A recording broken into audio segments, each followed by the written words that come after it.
हाँ, good evening. तो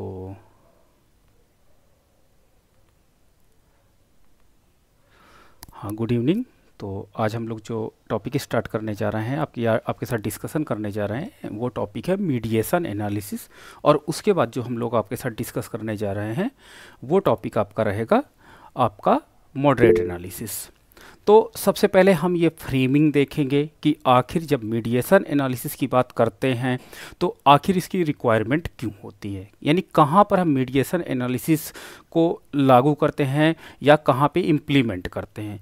अब आपको मैं बताना चाहूँगा कि कई प्रकार के मीडिएशन एनालिसिस होते हैं, कई प्रकार के। तो उन टाइप्स को आज हम लोग डिस्कस करने जा रहे हैं कि कितने प्रकार के मीडिएशन एनालिसिस होते हैं, उन टाइप्स को हम लोग देखेंगे। इसके साथ ही साथ आज हम देखेंगे कि कौन सा मीडिएशन एनालिसिस कहाँ पर इम्प्लीमेंट होगा, तो इसके विषय में भी आज हम लोग चर्चा करने जा रहे हैं। साथ ही साथ इसको स्टैटिस्टिक्स की भाषा में हम कैसे नोट डाउन करते हैं, कैसे हम बोलते हैं कि एक सिग्निफिकेंट मीडिएशन है, दूसरा सिग्निफिकेंट नहीं है मीडिएशन। तो बहुत चीज़ें होती हैं, तो एक प्रॉपर वे में कैसे रखी जाती हैं। और देखिए, इसमें जो सिग्निफिकेंस का जो लेवल होता है वो पूरी स्टैटिस्टिक्स में सेम होता है कि अगर आपका जो क्या होता है कि वो जो मीडिएशन है या लेटेंट वेरिएबल है या इंडिपेंडेंट वेरिएबल है, क्या वो सिग्निफिकेंट रोल प्ले कर रहा है या सिग्निफिकेंट रोल प्ले नहीं कर रहा है। तो वो सभी जगह है कि 0.05 से अगर वैल्यू कम है तो that is playing the significant role, but अगर उसकी वैल्यू 0.05 से ज़्यादा है तो that is not playing significant role. तो इस प्रकार करके हम कई चीज़ों को इसमें एनालिसिस करेंगे, देखेंगे, प्रेजेंटेशन का तरीका देखेंगे और इसको स्टेप वाइज स्टेप कैसे मीडिएशन एनालिसिस को इंप्लीमेंट करते हैं थ्रू द स्मार्ट पीएलएस, उसको भी हम लोग देखेंगे। तो मैं स्लाइड आपके साथ शेयर कर रहा हूँ। हाँ, फिर से वही है नोटिस, क्योंकि मैं स्लाइड शेयर करूँगा तो मैं विजुअलिटी मेरी ख़त्म हो जाएगी, क्योंकि मैंने दूसरी डिवाइस नहीं ऑन की है। तो अगर आपको कोई कनेक्टिविटी में प्रॉब्लम आती है तो मुझे कॉल करना पड़ेगा, तो आप तुरंत कॉल कर दीजिएगा। नहीं क्या होता, लेक्चर हम लोग लेते रह जाते हैं और पता चला कि हमारी ऑडियंस हमारे साथ नहीं है। तो ये प्लीज़ आप ध्यान दीजिएगा, क्योंकि मैं एक ही डिवाइस से काम आज कर रहा हूँ, क्योंकि एक डिवाइस आज मेरी फेल्ड है। तो देखते हैं। तो सबसे पहले आज जो हम टॉपिक आपके साथ डिस्कस करने जा रहे हैं, सबसे पहले बहुत इंपॉर्टेंट टॉपिक है, वो है हमारे पास मीडिएशन एनालिसिस। और इसके अंतर्गत इसकी इंपॉर्टेंस क्यों पड़ी, इसकी ज़रूरत क्यों पड़ी, इस पर आज हम बात करने जा रहे हैं स्मार्ट पीएलएस के अंतर्गत। तो सबसे पहले हम देखते हैं कि मीडिएशन एनालिसिस के अंतर्गत सबसे पहले इसका कॉन्सेप्ट आया कहाँ से। तो देखिए, मीडिएशन एनालिसिस स्टैटिस्टिकल टेक्निक है जो हम लोग यूज करते हैं आपका इनडायरेक्ट इफेक्ट में के अंतर्गत। और जैसे जब आपके पास आईवी तथा डीवी के बीच में आपका इंडिपेंडेंट वेरिएबल तथा डिपेंडेंट वेरिएबल के मध्य जब सिग्निफिकेंट रिलेशनशिप नहीं इस्टेब्लिश हो पाता है, तब हम अनदर वे का यूज करते हैं और उस वे को हम लोग क्या कहते हैं, इनडायरेक्ट इफेक्ट कहते हैं। तो इनडायरेक्ट इफेक्ट तब हमारा काम करता है जब हम आईवी तथा डीवी के बीच में सिग्निफिकेंट रिलेशनशिप नहीं पाते हैं।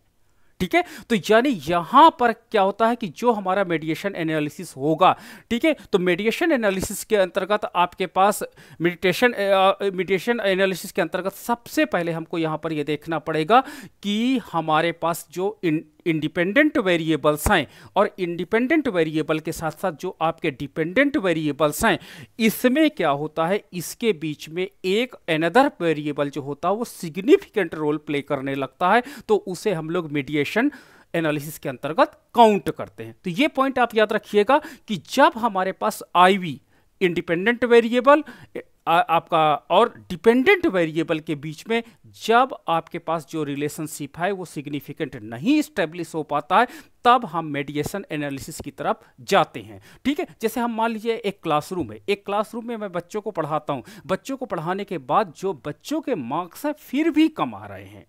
ठीक है, तो जब बच्चों के मार्क्स फिर भी कम आ रहे हैं तो मतलब मेरा ये direct relationship that is not working significantly. यानी मैं बच्चों को पढ़ा रहा हूं, यानी आपको टॉपिक समझा रहा हूं, बट आपको टॉपिक अगर नहीं समझ में आ रहा है तो कहीं ना कहीं ये डायरेक्ट रिलेशनशिप सिग्निफिकेंट नहीं है, तो मुझे अनदर वे पर जाना पड़ेगा।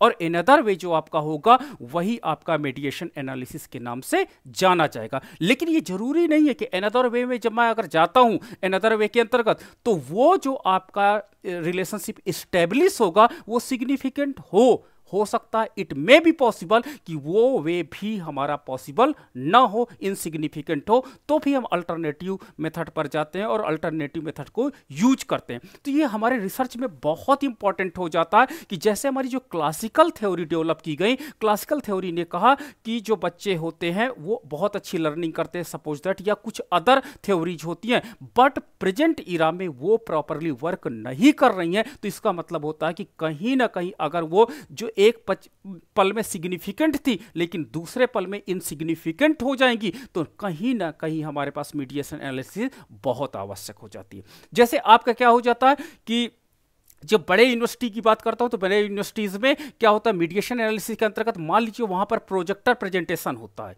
सपोज दैट ऑनलाइन क्या होता है सारे system evaluation and other systems develop हैं, तो अगर वो वहां पर आपका ब्लैक बोर्ड स्टडी की जाती है तो कहीं ना कहीं बच्चे क्या हो जाते हैं, पीछे हो जाते हैं, क्योंकि अदर टूल्स पे वो लोग पीछे आ जाते हैं। तो मीडिएशन एनालिसिस की रिक्वायरमेंट तब पड़ी हमें जब हमारे पास जो डायरेक्ट रिलेशनशिप था between independent variable and dependent variable वो सिग्निफिकेंट स्टेब्लिश नहीं हो पाया। तो ये पॉइंट याद रखिएगा कि इसकी नीड्स कब पड़ी, इसकी नीड्स तब पड़ी जब डायरेक्ट रिलेशनशिप हमारा स्टेब्लिश नहीं हो पाया था, या इन दोनों के बीच में the degree of interaction improve करना था। फिर से मैं टेक्निकल वर्ड बोल रहा हूं, the degree of interaction improve करना था, मुझे बच्चों को कम टाइम में अच्छी चीजें सिखानी थी। सपोज दैट अभी मेरे पास क्या होता है, एक सिग्निफिकेंट वैल्यू है, सपोज दैट दैट है the beta coefficient value that है 0.6 है, सपोज दैट स्मार्ट पीएलएस के अंतर्गत। लेकिन अगर मैं चाहता हूं कि नहीं ये 0.6 है और इसको इंप्रूव किया जा सकता है, तो why we can not use the mediation. तो मीडिएशन के अंतर्गत मैंने क्या किया, प्रोजेक्टर या पीपीटी प्रेजेंटेशन मैंने यूज किया। हो सकता है इट में भी पॉसिबल कि बच्चों को उससे विजुअलाइजेशन करते हैं और विजुअलाइजेशन से चीजें समझ में आने लगती हैं। तो जो हमारे पास इस पे इफेक्ट जा रहा था, अगर वो 0.7 हो रहा एंड सिग्निफिकेंट हो रहा, तो हम क्या कहेंगे कि देखिए आईवी और डीवी के बीच में सिग्निफिकेंट रिलेशनशिप ऑलरेडी स्टेब्लिश था, बट जो हमने मीडिएशन एनालिसिस यूज किया है, मीडिएशन एनालिसिस यूज करने के बाद हमारे पास जो सिग्निफिकेंट रिलेशनशिप स्टेब्लिश हुआ है, बट बीटा कोएफिशिएंट का मान पहले से इंप्रूव किया, यानी बच्चों की जो लर्निंग कैपेसिटी वो इनहेंस कर गई है और टोटल इफेक्ट भी इंप्रूव हुआ है। तो इस प्रकार के मीडिएशन एनालिसिस को एक्सेप्ट किया जाने लगा। ठीक है, तो why need the mediation analysis, अब आपको समझ में आया कहा होगा, क्योंकि देखिए हर पाथ का एक अनदर पॉसिबल वे पॉसिबल है, संभव है, यानी एक हम अदर रूट से हम जा सकते हैं और उसमें इफेक्टिवनेस को इंप्रूव कर सकते हैं। तो वहां पर हमारे पास मीडिएशन एनालिसिस हम यहां पर यूज करने लगे।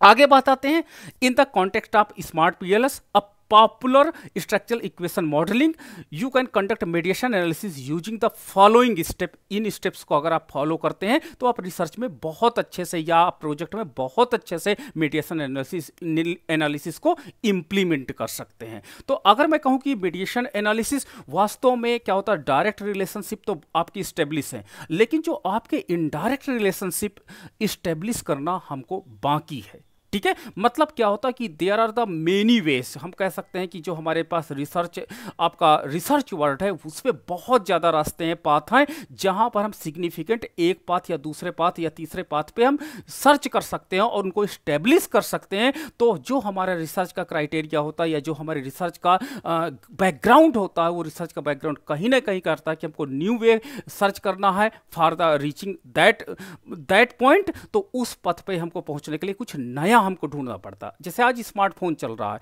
पहले एक हमारे पास क्या होता था, नॉर्मल फोन चला करता था। नॉर्मल फोन के आने के बाद आज स्मार्टफोन है, कहीं ना कहीं हमने एक नया पाथ सर्च कर लिया है।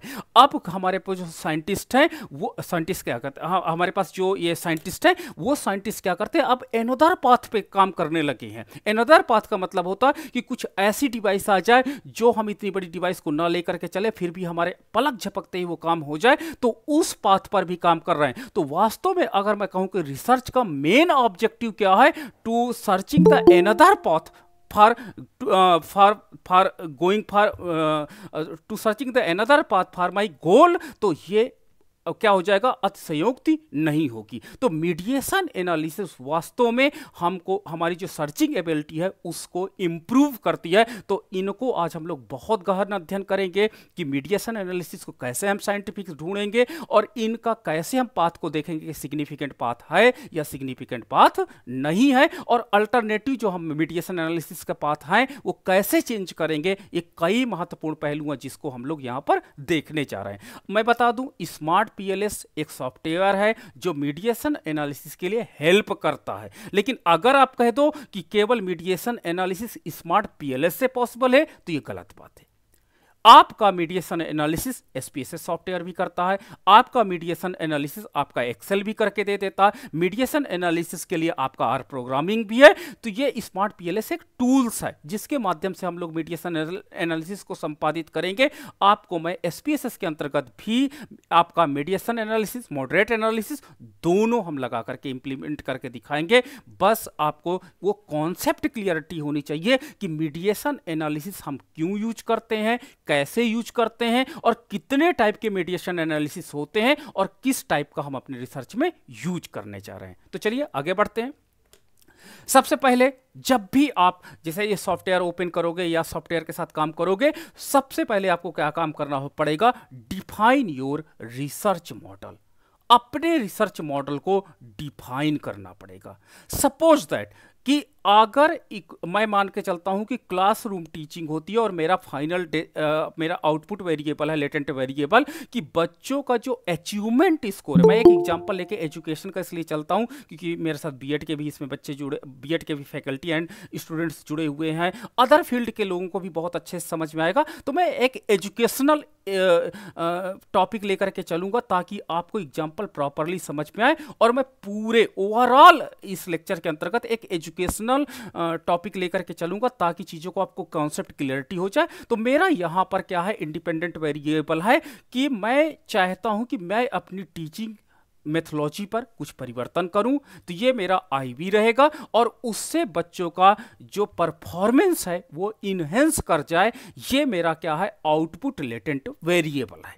ठीक है, यानी जो मेरा टीचिंग है, टीचिंग का मेथड हो सकता है या कोई भी अदर मेथड हो सकते हैं, लेकिन मैं टीचिंग करके अपने जो स्टूडेंट हैं उनकी लर्निंग एबिलिटी को, जो उनके अचीवमेंट है, उनके परफॉर्मेंस है, उसको इंप्रूव करना चाहता हूं। तो ये मेरा आउटपुट लेटेंट वेरिएबल है, दैट इज कॉल्ड डीवी।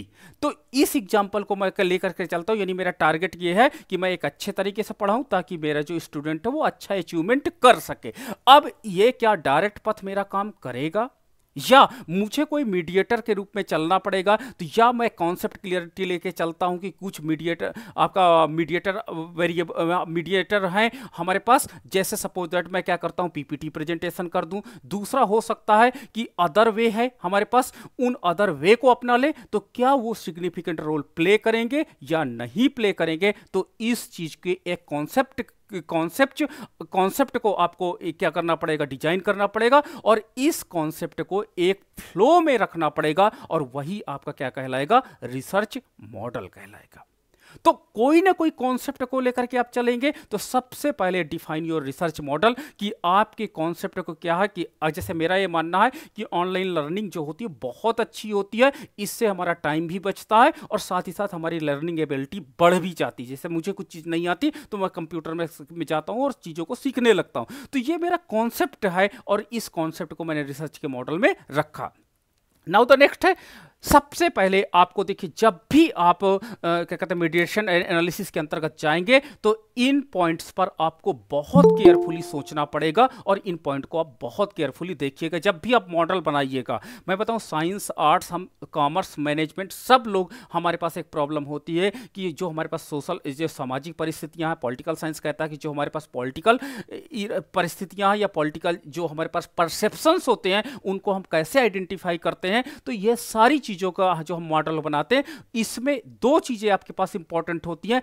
एक आपके पास होता है इंडिपेंडेंट वेरिएबल होता है और दूसरा हमारे पास डिपेंडेंट वेरिएबल होता है। इन दो चीज़ों को शुरुआत में हम टू लेटेंट वेरिएबल के साथ जाते हैं तो एक मॉडल डेवलप करने के लिए हमको दो वेरिएबल चाहिए होगा।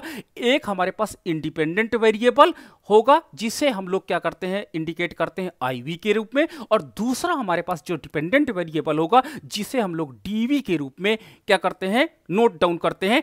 अब IV जो हमारे पास होता है फर्स्ट लेटेंट वेरिएबल होता है जो अनऑब्जर्व्ड होता है, यानी जिसको हम लोग क्या करते हैं कि अदर वेरिएबल से क्या होता है, जो हमारे पास डिफाइन वेरिएबल होते हैं या जो हम मेजरमेंट वेरिएबल्स होते हैं उन वेरिएबल के आधार पर हम इंडिपेंडेंट वेरिएबल को मेजरमेंट करते हैं, और उसके आधार पर जो इंपैक्ट स्टडी होती है वो DV के ऊपर होती है। तो ये इंपैक्ट स्टडी अगर डायरेक्ट IV से DV के ऊपर हो जाती है तो हम ये कहते हैं कि that is called direct effect. लेकिन कभी कभी क्या होता है, कुछ जगह पर डायरेक्ट इफेक्ट पॉसिबल ही नहीं होता। देखिए कितनी सरप्राइजिंग बात है कि कभी कभी ऐसा होता है कि डायरेक्ट इफेक्ट पॉसिबल नहीं होता। अगर आप कह दो कि नहीं सर एक काम करिए कि आप आइए पिथौरागढ़ में हमको पढ़ा दीजिए, दैट इज नॉट पॉसिबल, क्योंकि ना तो मेरे पास इतना टाइम है और ना इतना आपके पास टाइम है। हो सकता है इतने से कई पार्टिसिपेंट्स हैं जो केवल 3 ही घंटे उनके पास वैल्यूएबल टाइम बचता है, वो साफ साफ मना कर देंगे we can not loss our time by the journey by the other activity.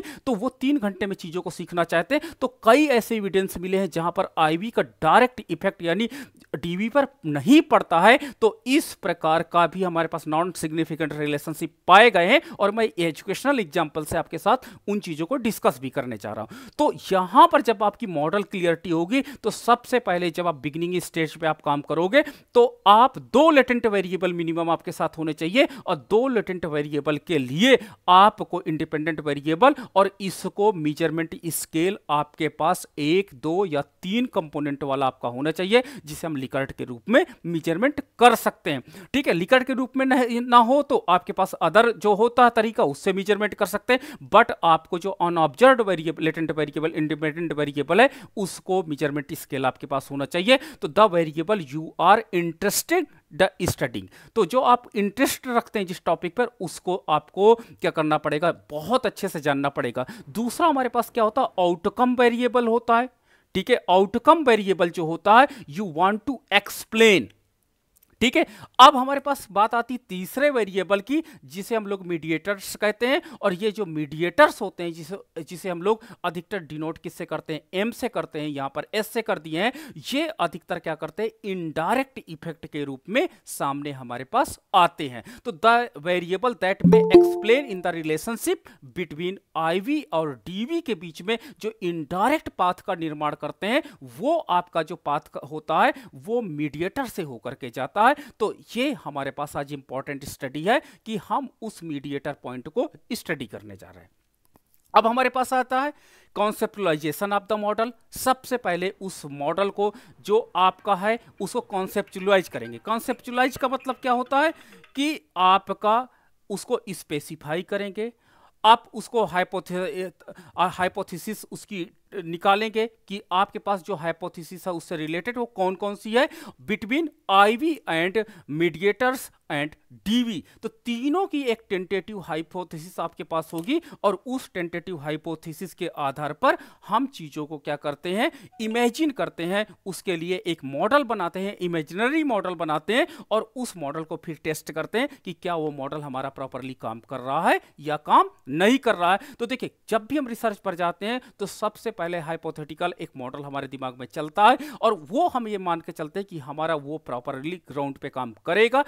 फिर उसको डेटा के आधार पर हम वैलिडेट करते हैं कि ये सिग्निफिकेंट वैल्यू आई या सिग्निफिकेंट वैल्यू नहीं आई। तो इस प्रकार हम अपने मॉडल को कई एक कॉन्सेप्ट क्रिएट करते हैं, और ये कॉन्सेप्ट हमारा कहाँ से आता है, रिव्यू ऑफ लिटरेचर से, कि हमने कई चीज़ें पढ़ के रखी हैं। जैसे हमारे साथ सारे लोग, आप लोग टीचर हो, अगर मैं कह दूं कि quality of the higher education या हम लोग क्या करते हैं अपने स्टूडेंट की लर्निंग आउटकम्स को कैसे पढ़ाएं, आप हजारों तरीके बताओगे, आप कई तरीके बताओगे कि हम हो तो ऐसा कर सकते हैं। तो ये कहीं ना कहीं आपका एक्सपीरियंस है, ये कहीं ना कहीं आपका कॉन्सेप्चुअलाइजेशन मॉडल है, और इस मॉडल के आधार पर हम चल सकते हैं और टेस्ट कर सकते हैं कि क्या ऐसा हो सकता है या नहीं हो सकता। तो सबसे पहले आपको रिसर्च एक मॉडल बनाना पड़ेगा और उसको कॉन्सेप्चुअलाइजेशन मॉडल करना पड़ेगा, उसकी टेंटेटिव हाइपोथेसिस बनानी पड़ेगी, और उस हाइपोथेसिस को हमको क्या करना पड़ेगा, फिर उसको फिट करना पड़ेगा IV और DV और मॉडरेट के साथ हमको फिट करना पड़ेगा, तब हम आगे बढ़ेंगे।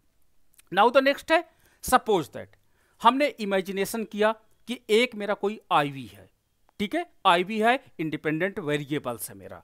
दूसरा मेरे पास क्या है, डीवी होगा, कोई ना कोई आउटकम वेरिएबल्स होगा कि मैं कहता हूं कि आज मैं पढ़ा रहा हूं तो आप लोग सुन रहे हो और आप चीजों को समझ रहे हो, तो आप लोग जितने हो जाओगे वो डिपेंडेंट वेरिएबल हो जाओगे, और मैं जो यहां पर बैठे आपको टीचिंग कर रहा हूं मैं आईवी के रूप में जानूंगा। अगर मैं आपको चीजें बता रहा हूं और वो चीजें अगर आपको प्रॉपरली समझ में आ रही हैं तो that is called direct effect. तो अगर आपके आईवी में यदि कोई चेंजेस आते हैं with the help of measurement scale, कुछ इसके मेजरमेंट स्केल होंगे, उन मेजरमेंट की स्केल के आधार पर अगर आईवी का इंपैक्ट डीवी पर सिग्निफिकेंट पड़ रहा, ध्यान से देखिएगा यहां पर ये आपकी एक भाषा है, आपका जो यहां का रिसर्च की भाषा है कि अगर आईवी का इंपैक्ट डीवी पर सिग्निफिकेंट पड़ रहा है तो आप कहेंगे कि वेरी गुड है, अब हमको मॉडरेटर की जरूरत नहीं है, मीडिएटर की जरूरत नहीं है। फिर दूसरी चीज आप देखेंगे कि बीटा का मान क्या इंपॉर्टेंट, बीटा का मान कितना ज्यादा है, ठीक है, क्या बीटा का मान हमारे पास अपॉर्चुनिटी कुछ रख रहा है या नहीं रख रहा है। तो आपने देखा होगा जैसे रिग्रेशन एनालिसिस के अंतर्गत आपने देखा होगा कि बीटा का मान जितना ज्यादा अच्छा होता है और बीटा का मान कई पॉइंट में हो, जैसे आपका बीटा का मान पॉजिटिव हो सकता है और बीटा का मान आपका निगेटिव हो सकता है। तो बीटा का मान डिपेंड करता है कि जितना अच्छा होगा, हम ये कहेंगे कि आईवी का इंपैक्ट जो डायरेक्ट इंपैक्ट है वो डीवी पर प्रॉपरली पड़ रहा है और ज्यादा पड़ रहा है, हाई डिग्री में पड़ रहा है। लेकिन अगर हमारे पास बीटा का मान कम है बट ये वेरिएबल सिग्निफिकेंट है तो हम कहते हैं ठीक है, लेकिन हम अल्टरनेटिव वे पर फिर भी जाना पसंद करते हैं।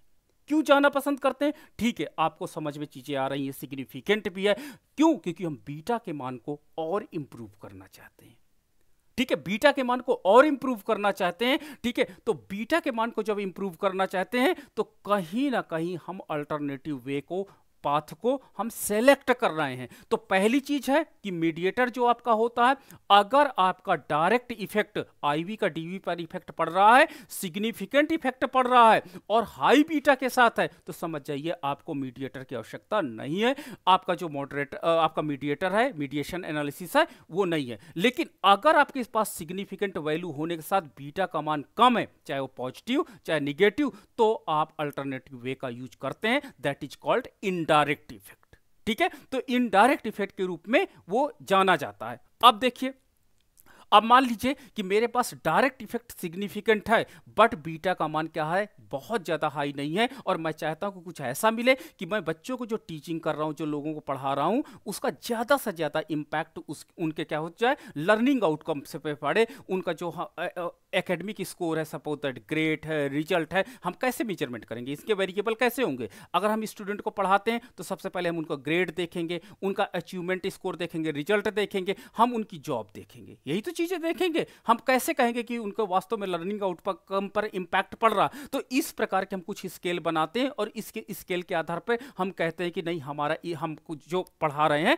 उसका इंपैक्ट पड़ रहा है। बट अगर किसी बच्चे का रिजल्ट क्या है, 50% रिजल्ट के साथ है और हमारा जो स्टूडेंट है वो टॉप 10 में नहीं है, तो हमारा इंपैक्ट तो पड़ रहा है कि मेरा बच्चा सेकंड डिवीजन पा रहा, मैं कहूंगा कि बहुत अच्छा है, बट फर्स्ट क्लास क्यों नहीं आ रहा है, बट मेरा स्टूडेंट टॉपर में क्यों नहीं आ रहा। तो मेरी जो टीचिंग मेथोलॉजी है, जो मेरा टीचिंग स्टाइल है, वो ठीक है, सिग्निफिकेंट है, बट बीटा का मान कम है, इसलिए मुझे अनदर वे को सेलेक्ट करना पड़ेगा और वो मॉडरेटर इफेक्ट के नाम से जाना जाएगा, यानी वो इनडायरेक्ट इफेक्ट के नाम से जाना जाएगा।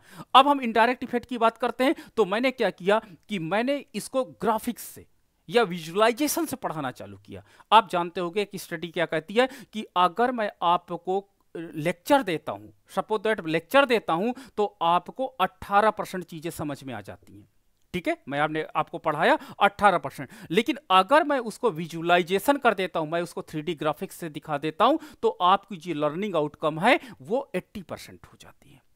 मूवी आपको तुरंत याद हो जाएगी। क्यों? क्योंकि उसकी लर्निंग आउटकम ज्यादा है। तो मैंने क्या किया, मीडिएटर एनालिसिस के अंतर्गत मैंने पीपीटी प्रेजेंटेशन कर दिया। पीपीटी प्रेजेंटेशन के अंतर्गत आपको वो फ्लो डायग्राम से दिखाया और दिखाने के बाद अगर ये मेरा फ्लो डायग्राम जो आपके पास इनडायरेक्ट इफेक्ट पाथ को बताता है, और ये इनडायरेक्ट इफेक्ट पाथ हमको ये बताता है कि हमारे पास जो टीचिंग इंटरवेंशन है, आपका टीचिंग इंटरवेंशन के परिणाम स्वरूप जो academic performance of the student है, जिसे हम लोग डीवी कहते हैं, उसके परिणाम स्वरूप जो आपका डायरेक्ट इफेक्ट है वो डायरेक्ट इफेक्ट सिग्निफिकेंट है, बट बीटा की वैल्यू ज़्यादा नहीं है। तो हम अनदर वे पे जाते हैं और उसमें हम क्या करते हैं, स्टूडेंट इंगेजमेंट की बात करते हैं।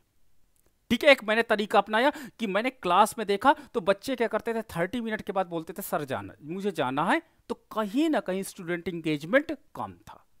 कहीं ना कहीं वो कहते थे, मैंने पहाड़ में देखा कि मंडे ट्यूसडे 2 दिन आने के बाद 2 दिन गए, स्टूडेंट इंगेजमेंट कहीं ना कहीं कम था। तो स्टूडेंट इंगेजमेंट अगर हमने कहीं से बढ़ाना चालू कर दिया तो उससे बच्चों का एकेडमिक परफॉर्मेंस इंक्रीज होने लगा। सपोज दैट किसी तरीके से हमने स्टूडेंट इंगेजमेंट को इंप्रूव किया, ठीक है, चाहे हमने अपने टीचिंग मेथोलॉजी में हमने चेंज किया हो, चाहे हमने क्या किया, विजुअलाइजेशन को किया, प्रयोग किया, तो उसके परिणाम स्वरूप हमारे जो क्लासरूम में था उस क्लासरूम में स्टूडेंट इंगेजमेंट क्या हुआ, इंप्रूव हुआ। और स्टूडेंट इंगेजमेंट जो आपका मॉडरेटर, आपका मीडिएटर के रूप में काम कर रहा था, उससे उनका एकेडमिक परफॉर्मेंस ऑलरेडी इंक्रीज कर गया। तो ये जो हमारे पास रास्ता हुआ, ये आपका जो पहला पाथ होगा वो कहलाएगा IV, teaching intervention to academic performance. तो ये पाथ फर्स्ट ए कहलाएगा, दैट रिप्रेजेंटिंग डायरेक्ट इफेक्ट। और ये सिग्निफिकेंट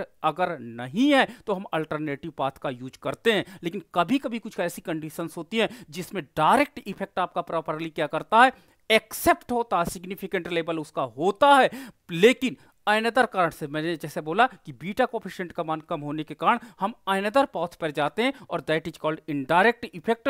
और इनडायरेक्ट इफेक्ट के अंतर्गत हम इस पाथ को चुनते हैं, पाथ 2B को चुनते हैं, जिसके अंतर्गत teaching intervention plus student engagement हो जाएगा। और आपके पास दूसरा तरीका होगा student engagement to academic performance हो जाएगा। तो इसके परिणाम स्वरूप अगर पहले डायरेक्ट इफेक्ट के अंतर्गत इस पर इंपैक्ट 0.7 था, लेकिन अगर हमारे पास ये वाले पाथ को हम अपनाते हैं और इस पाथ को अपनाने के बाद अगर मेरे पास 0.75 इंप्रूव भी हो जाता है, तो मैं क्या कहूंगा कि आपका जो डायरेक्ट इफेक्ट है वो सिग्निफिकेंट रोल प्ले कर रहा था, बट बीटा कोफिशिएंट का जो मान है वो इंप्रूव हो रहा, किसके द्वारा, इनडायरेक्ट पाथ के द्वारा। तो इसलिए हम इस पाथ को एक्सेप्ट कर रहे हैं और हमारे पास जो मीडिएशन इफेक्ट है उस इफेक्ट को हम स्वीकार कर रहे हैं।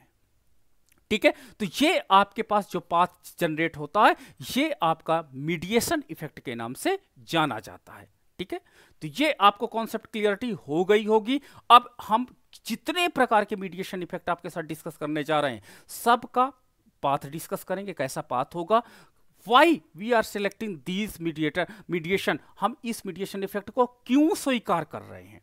ठीक है, इस बात पे डिस्कस करेंगे, इसकी टेंटेटिव हाइपोथेसिस कैसे बनेगी, और उस हाइपोथेसिस के साथ ही साथ इनके जो मेजरिंग स्केल होंगे वो मेजरिंग स्केल कौन कौन से होंगे, उन पॉइंट्स पर भी बात करने जा रहे हैं। तो चलिए आगे बढ़ते हैं। ये देखिए कुछ मैं आपको रास्ते बताता हूं मीडिएशन एनालिसिस के।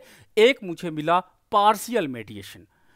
पार्शियल मीडिएशन के अंतर्गत आपका एक्स जो वेरिएबल था that is called IV, X का इंपैक्ट जो वाई पर पड़ रहा था डीवी पर वो सिग्निफिकेंट तो था। ठीक है, वी आर एक्सेप्टिंग कि वो जो इफेक्ट डायरेक्ट इफेक्ट पड़ रहा था वो सिग्निफिकेंट था, बट बीटा कोएफिशिएंट का मान कम होने के कारण हम लोगों ने क्या किया, मीडिएशन इफेक्ट को स्वीकार कर लिया।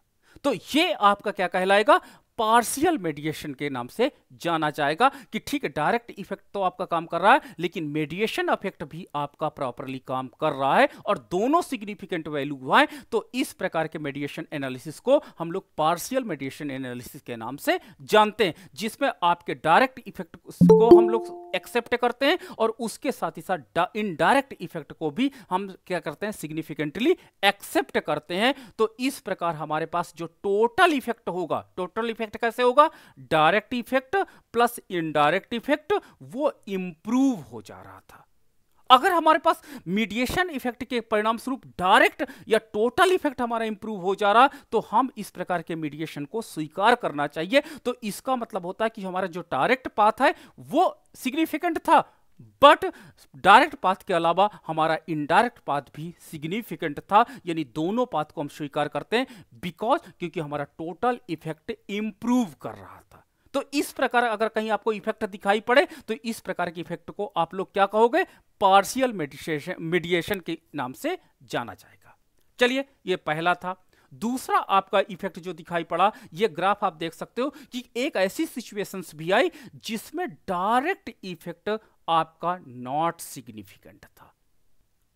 ठीक है, डायरेक्ट इफेक्ट जो आपका था वो नहीं सिग्निफिकेंट था, वो केवल इनडायरेक्ट इफेक्ट ही आपका सिग्निफिकेंट था। इसे हम लोग क्या कहते हैं, इसे हम लोग अपनी इस रिसर्च की भाषा में फुल मेडिएशन के नाम से जानते हैं।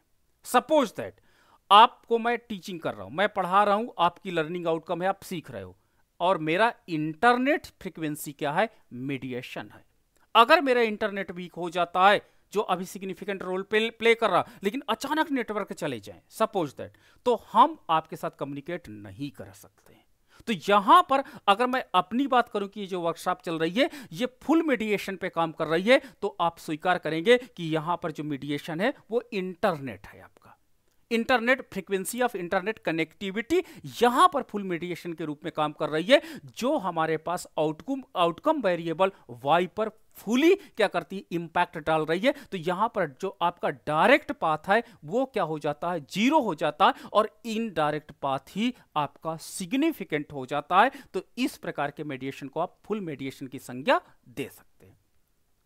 ठीक है, तीसरी चीज, मैं एक क्लासरूम का एग्जांपल देता हूं। सपोज दैट मेरा एक कॉलेज है, वहां पर मैं बच्चों को डायरेक्ट टीचिंग करता हूं बोर्ड पे, और मैं पढ़ाता हूं, बच्चों को समझ में आता है।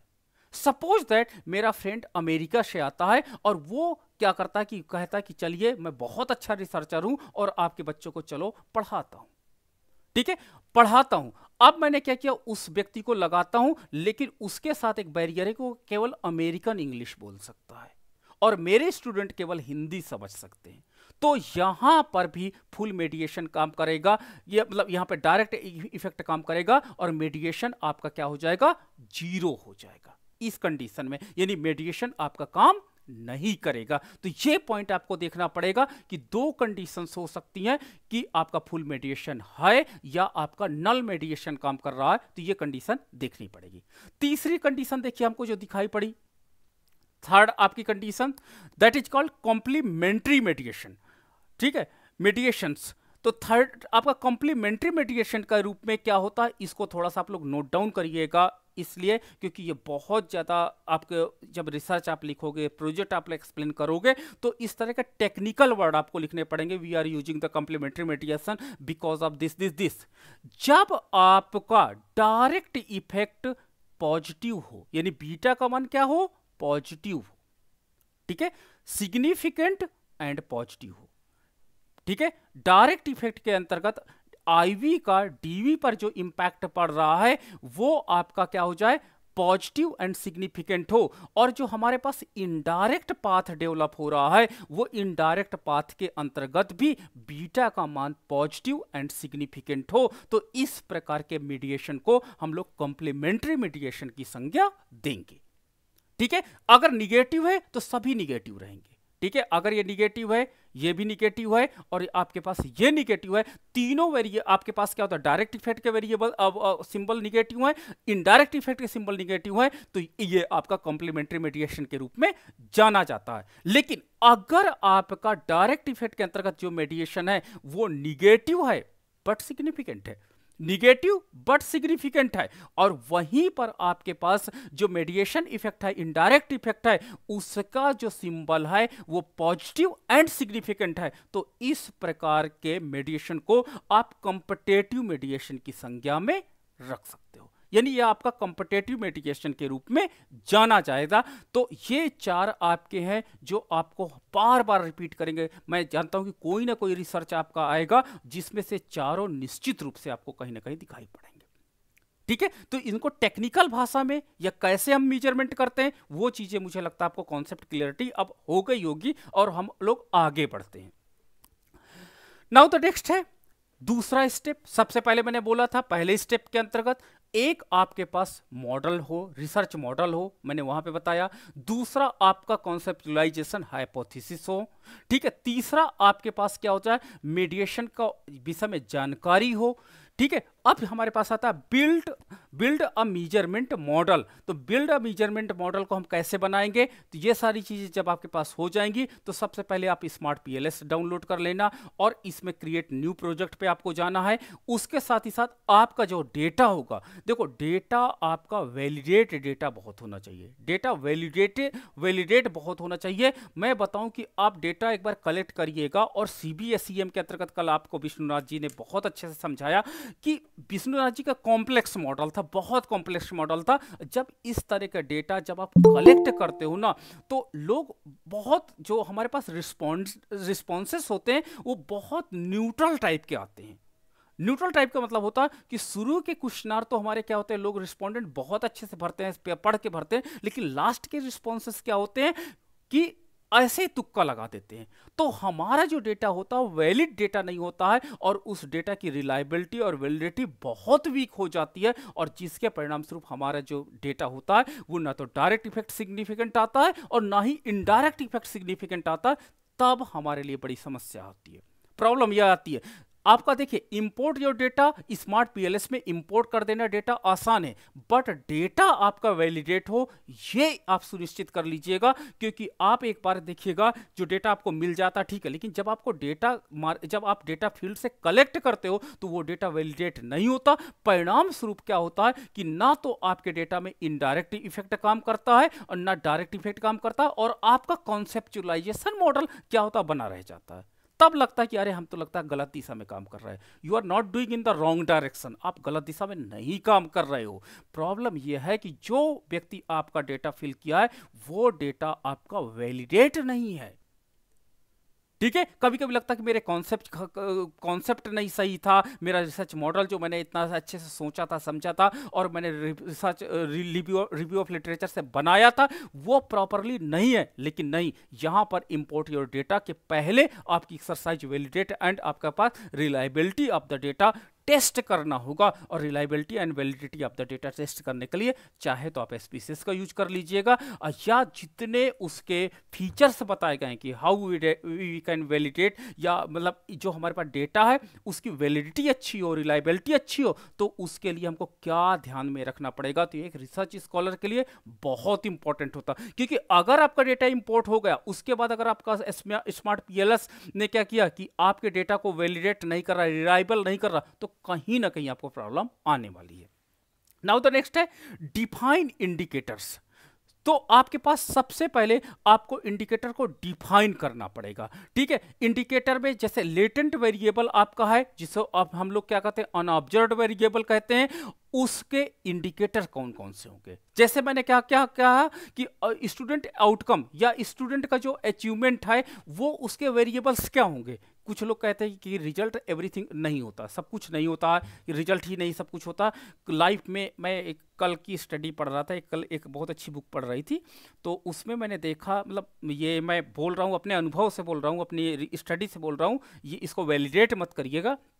उसमें यह था कि जो व्यक्ति रिजल्ट में बहुत सक्सेस होते हैं वो रियल लाइफ में उतने सक्सेस नहीं पाए गए, ठीक है। और जो रिजल्ट में क्या होते हैं, अनसक्सेस पाए गए हैं या वीक पाए गए हैं, वो रियल लाइफ में बहुत सक्सेस पाए गए हैं। ऐसे रिसर्च आई है, ठीक है।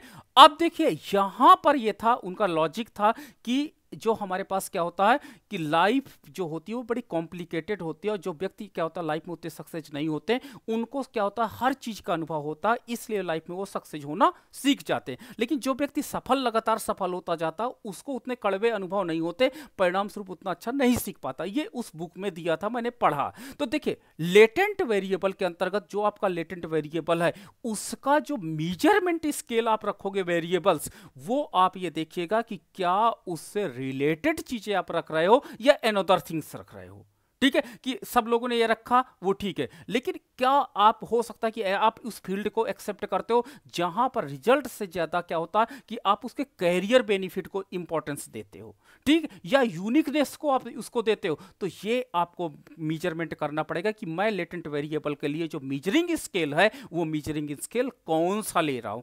इस पर आपको बहुत अच्छे से फोकस करना होगा, बहुत अच्छे से वर्क करना होगा, और उसके आधार पर जब लेटेंट वेरिएबल को डिटरमाइन करने वाले 2 या 3 वेरिएबल, आपने देखा होगा जितने लेटेंट वेरिएबल बनाए गए थे उसके जो मेजरमेंट स्केल थे वो 3 या 4 थे, आपने देखा होगा बहुत गौर से, और आप लोगों ने प्रश्न भी नहीं पूछा कि आखिर ऐसा क्यों है कि हम लेटेंट वेरिएबल मेजरमेंट तो बहुत स्केल से किया जाता है लेकिन 3-4 ही क्यों रखते हैं। तो उसका रीजन यही होता है कि 3-4 वेरिएबल ऐसे होते हैं जो सबसे ज्यादा फ्लैक्चुएट करते हैं, जो सबसे ज्यादा लेटेंट वेरिएबल को डिटरमाइन करते हैं, उनकी डिग्री बहुत ज्यादा हाई होती है, तो हम उनके साथ काम करना चाहते हैं। उसी प्रकार जो आपके पास मीडिएटर वेरिएबल होता है जिसे हम लोग यहां पर आपके पास, और उसके साथ साथ जो आपका डीवी होता है यानी आउटकम वेरिएबल होता है, तो उनके जो आपके पास मेजरमेंट स्केल है या इंडिकेटर्स हैं उसको मेजरिंग करते वक्त, उसको डिटरमाइन करते वक्त, उसका लिकर्ट स्केल बनाते वक्त आपको बहुत केयरफुली चीजों को देखना होगा कि जो आपका लिकर्ट स्केल है आप जो मंशा से बना रहे हो उसी मंशा से वो काम करेगा या उस मंशा से काम नहीं करेगा। नाउ द नेक्स्ट है असेसमेंट मॉडल, मेजरमेंट मॉडल। तो इवैल्यूएट, देखिए असेसमेंट मॉडल की, देखिए यहां पर मैंने बात किया कि आप अपने जो डेटा है उस डेटा की रिलायबिलिटी को आपको क्या करना पड़ेगा, टेस्ट करना पड़ेगा, वैलिडिटी को देखना पड़ेगा, और तब भी आप मॉडल को क्या करते हैं, मॉडल प्रिपरेशन पे जाइएगा। और अगर आपका रिलायबल और वैलिडिटी में कहीं ना कहीं डेटा फेल हो रहा है तो आपको क्या करना पड़ेगा। और ये देखिए रिलायबिलिटी और वैलिडिटी जो डेटा की होती है हम लोग क्या करते हैं पायलट सर्वे से इसको मेजरमेंट कर लेते हैं कि अगर मेरा पायलट सर्वे क्या हो जाता है, ओके हो जाता है, तो निश्चित रूप से मेरा क्या होता है डेटा रिलायबल एंड वैलिड है। लेकिन जब बड़े स्केल पर डेटा आपका आता है तो एक बार फिर से उसको चेक करना होता है कि छोटे लेवल पर हमने जो पायलट सर्वे किया था क्या वो बड़े लेवल पर भी हमारा डेटा रिलायबल और वैलिड दे पाया है या नहीं दे पाया। तब आप जाकर के import your data in smart PLS में करिएगा और अपने मॉडल को डेवलप करिएगा। नाउ द असेसमेंट मॉडल के अंतर्गत आपको चेक फैक्टर लोडिंग की बात करनी होगी। ठीक है, आपने देखो कल विष्णुराज जी ने आपको फैक्टर लोडिंग शुरू में ही दिखाया था, इसलिए दिखाया था कि वो फैक्टर क्या होता है, वो सिग्निफिकेंट रोल प्ले कर रहा है या significant role, actively significant role play कर रहा है या सिग्निफिकेंट रोल नहीं प्ले कर रहा। तो ये फैक्टर लोडिंग आपका बताएगा। और आपने वहां पे देखा होगा कलर चेंज हो गया था क्योंकि स्मार्ट पीएलएस के अंतर्गत जैसे 0.7 से कम आती है फैक्टर लोडिंग की वैल्यू, वहां पर आपके पास क्या होता है वो वीकनेस में डाल देता है। ठीक है, उसी प्रकार कंपोजिट रिलायबिलिटी आपको टेस्ट करनी पड़ेगी और आपके पास एवरेज वेरिएंस एक्सट्रैक्टेड को यहां पे मेजरमेंट करना पड़ेगा। और जब इन टेस्ट में आपका डेटा पास हो जाता है तब आप प्रॉपरली इस मॉडल को इसके साथ स्मार्ट पीएलएस के साथ मॉडल को डेवलप कीजिएगा। अगर यहां पर टेस्ट में आपका डेटा नहीं पास होता तो आप मॉडल पे वर्क मत करिएगा, नहीं तो पता चला आपने इतनी मेहनत किया और बाद में आपको पता चला कि फैक्टर लोडिंग वैल्यूज तो बहुत कम निकल के आ रही है। ठीक है, नाउ द नेक्स्ट है step 3, build a structure model. ठीक है, बिल्ड अ स्ट्रक्चर।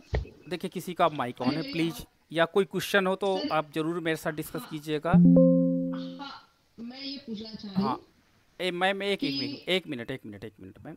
ओके हाँ मैम जी बोलिएगा। ये पायलट स्टडी के लिए कितना बड़ा सैंपल करा जाए? 50 किसके कम लिए मैम? बहुत फिर है? से मैम, आपकी वॉइस कल भी वीक थी। चलिए बोलिएगा, आप बोलिए, आ रही है, हम सुन रहा अच्छा, हूँ। हाँ पायलट स्टडी के लिए, पायलट स्टडी के लिए ना, जी मैम जी। मेरी आवाज नहीं आ रही है? आ रही मैम।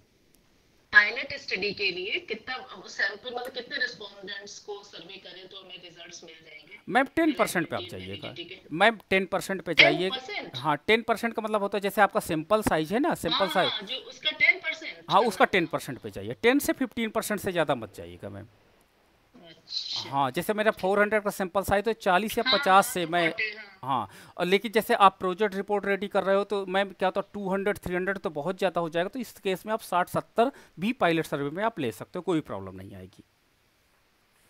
ठीक है हाँ नहीं जी मैं जैसे मेजर प्रोजेक्ट है, कुछ भी प्रोजेक्ट लेना है तो उसके लिए जी जी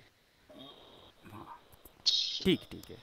ठीक है। ठीक है, तो चलिए हाँ, किसी का और? सर हाँ बोलिएगा। सर एक चीज मैं भी पूछना चाह रही थी कि बताइए। जैसे कल वैलिडेशन ऑफ डेटा का दिखाया था जी सीबीएसई में, जी मैम। तो क्या वही एक तरीका है इसमें नहीं निकालने मैम, का? मैं क्योंकि अभी मैं एसपी कल से मेरा एसपीएसएस का चलेंगे, तो एसपीएसएस से मैं बहुत इजी वे में आपको दिखा दूंगा कि कैसे आपका डेटा वैलिडेट करेंगे और कैसे वैलिडिटी निकालेंगे, कैसे रिलायबिलिटी निकालेंगे।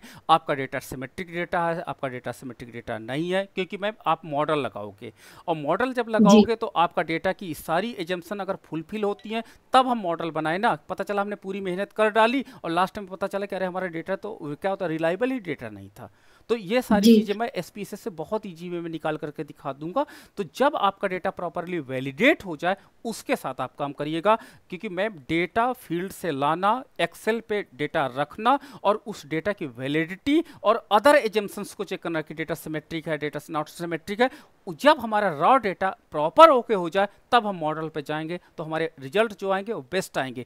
चाहे डॉक्टर विष्णुनाथ जी हों, सबसे ज़्यादा फील्ड पे काम करते हैं। फील्ड पे काम करने के बाद इनकी एक टीम केवल और केवल कि डेटा वैलिडेशन पे काम करती है कि डेटा हमारा प्रॉपर आ रहा है या नहीं आ रहा है, उसके आधार पे हम लोग काम करते हैं आगे। ठीक है मैम। और अगर हम एसपीएसएस में निकालते हैं वैलिडेशन तो वो एप्लीकेबल होता है दूसरी अप्लीकेबल जगह होता भी है मैम, क्योंकि देखिए मैम, रिसर्च टूल्स जितने हमारे जितने भी प्रोग्राम्स बनाए गए हैं वो कहीं ना कहीं स्टैटिस्टिक्स के सारे मॉडल, वो हमारे फार्मूलेस को उठाए गए हैं और उन्हीं जी सर। फार्मूलेस के बेस पे इनबिल्ट कर दिया गया। तो स्टैटिकल टूल्स में अगर मैं कह दूं कि क्या रिग्रेशन मॉडल स्मार्ट पीएलएस में जो आएगा बीटा का मान, क्या एसपीएसएस में अलग आएगा, तो मैं कहूँगा नहीं, सेम आपकी वैल्यू आएगी वहाँ पर भी। हाँ, थोड़ा बहुत क्या हो जाएगा, अंतर आता है। तो इसीलिए मैं कहता हूँ कि आप एसपीएसएस में या इनमें एक हेल्प मेनू दी होगी, क्योंकि आपको रेफरेंसेस देने होते हैं कि इसमें जैसे रिग्रेशन मॉडल है तो रिग्रेशन मॉडल के लिए कौन सा इन्होंने टेस्ट लगाया था या किस स्टैटिस्टिशियन को इन्होंने फॉलो किया, तो उसको वहाँ पर उन्होंने हेल्प मेनू में दे देते हैं कि हमने इस स्टैटिस्टिशियन के इस फार्मूले को कोरिलेशन के लिए या आपके पास अदर चीज़ों के लिए हमने यहाँ पर इनबिल्ड किया इस सॉफ्टवेयर में। तो वो थोड़ा सा माइनर चेंजेस आएगा। बाकी जितने सॉफ्टवेयर बनाए गए हैं ये केवल हैंडलिंग थोड़ा सा अलग अलग होती है, बाकी सबके रिजल्ट लगभग लगभग सिमिलर आ रहे हैं। ठीक है सर, थैंक ठीक है, यू। ओके। तो ओके और किसी का कोई प्रश्न हो? और एक चीज और है, अगर जी मैम। मींस पायलट स्टडी के बाद मॉडल बहुत ही वैलिडेट नहीं हो पाए, रिलायबल नहीं हो, तो हमें क्वेश्चंस फिर रीफ्रेम करने पड़ेंगे, मैम हाँ मैम, क्योंकि क्वेश्चंस में वीकनेस होगी, है ना? हाँ मैम, इसमें क्या होता है जो आपके मीजरमेंट स्केल है मैम वो चीज़ों को मीजरमेंट नहीं कर रहा। मैम एक मैं आपको प्रैक्टिकल बताऊं कि एक गांव में मैं गया था, शुरू में रिसर्च स्कॉलर था, तो मुझे लोग इनकम नहीं बता रहे थे अपने गांव की। ठीक है, उनसे मैं इनकम पूछ रहा था तो मुझे दो कैटेगरी के लोग थे कि एक लोग क्या करते थे कि वो देखते थे ऑफिसर आया तो हो सकता है हमको पैसे दे, तो अपने आप को गरीब दिखाने लगे थे। तो मैंने ये प्रॉब्लम को जाके अपने प्रोफेसर के साथ डिस्कस किया कि सर लोग पैसा नहीं बता रहे हैं, इनकम नहीं बता रहे हैं। तो बोले कि यहाँ पर आप इनडायरेक्ट मेथड का यूज करो, आप उनका एक्सपेंडिचर पूछ लो कि what is your per month expenditure और उसको जोड़ देना और उसके बाद सेविंग पूछ लेना। तो जब C+S मॉडल आप यूज कर दोगे तो वाई की वैल्यू निकल कर आ जाएगी। तो मैम ये देखना पड़ेगा कि हम किस मेथड से जा रहे हैं और कहाँ पर मेरा डेटा क्या हो जा रहा है कि वैलिड नहीं है, तो उस मेथड को वहाँ पे हमको चेंज करना पड़ेगा। फिर मैम मैं काम कर रहा था कॉन्ट्रैक्ट फार्मिंग में, तो वहाँ पर भी एक प्रॉब्लम आई थी कि एक क्वेश्चन मेरा जो था पायलट सर्वे में हरदम फेल हो जाता था, लेकिन मेरा मॉडल बहुत अच्छा बना था। मैं मॉडल बहुत अच्छा था, मेरा कॉन्सेप्चुअल फ्रेमवर्क बहुत अच्छा था और मैं बार बार मतलब अपने जिद पे अड़ा था कि नहीं मेरा क्वेश्चन सही है, मेरे इसके मेजरमेंट स्केल सही है। फिर एक बीएचयू में है प्रोफेसर भूपेंद्र विक्रम सिंह सर, बहुत नामी, उनके पास मैं गया। उन्होंने कहा बेटा मत कुछ करो, इस क्वेश्चन को और पार्ट में छोटे छोटे पार्ट्स में तोड़ दो। और जब मैंने छोटे छोटे पार्ट्स में तोड़ दिया क्वेश्चन को तो मुझे फील्ड से डेटा बहुत अच्छा आने लगा। तो मैम कभी कभी होता है कि डायरेक्ट लोग नहीं बोलना चाहते, लेकिन जब इनडायरेक्ट बोलते हैं तो फिर लोग उसका रिस्पॉन्स करने लगते हैं। तो जब अगर आपका डेटा पायलट सर्वे में वैलिड या रिलायबल ना आए तो समझ जाइएगा कि जो आपका रिस्पॉन्स रेट है वो प्रॉपर नहीं है और लोग समझ रहे हैं आपकी बात को लेकिन वो बताना नहीं चाह रहे हैं। तो उन चीज़ों पर आपको क्वेश्चन में क्या करना पड़ेगा, मेजरमेंट स्किल को चेंज करना पड़ेगा। ठीक है मैम, चलिए फिर आगे बढ़ते हैं। आगे हमारे पास हम जो है build the structure model.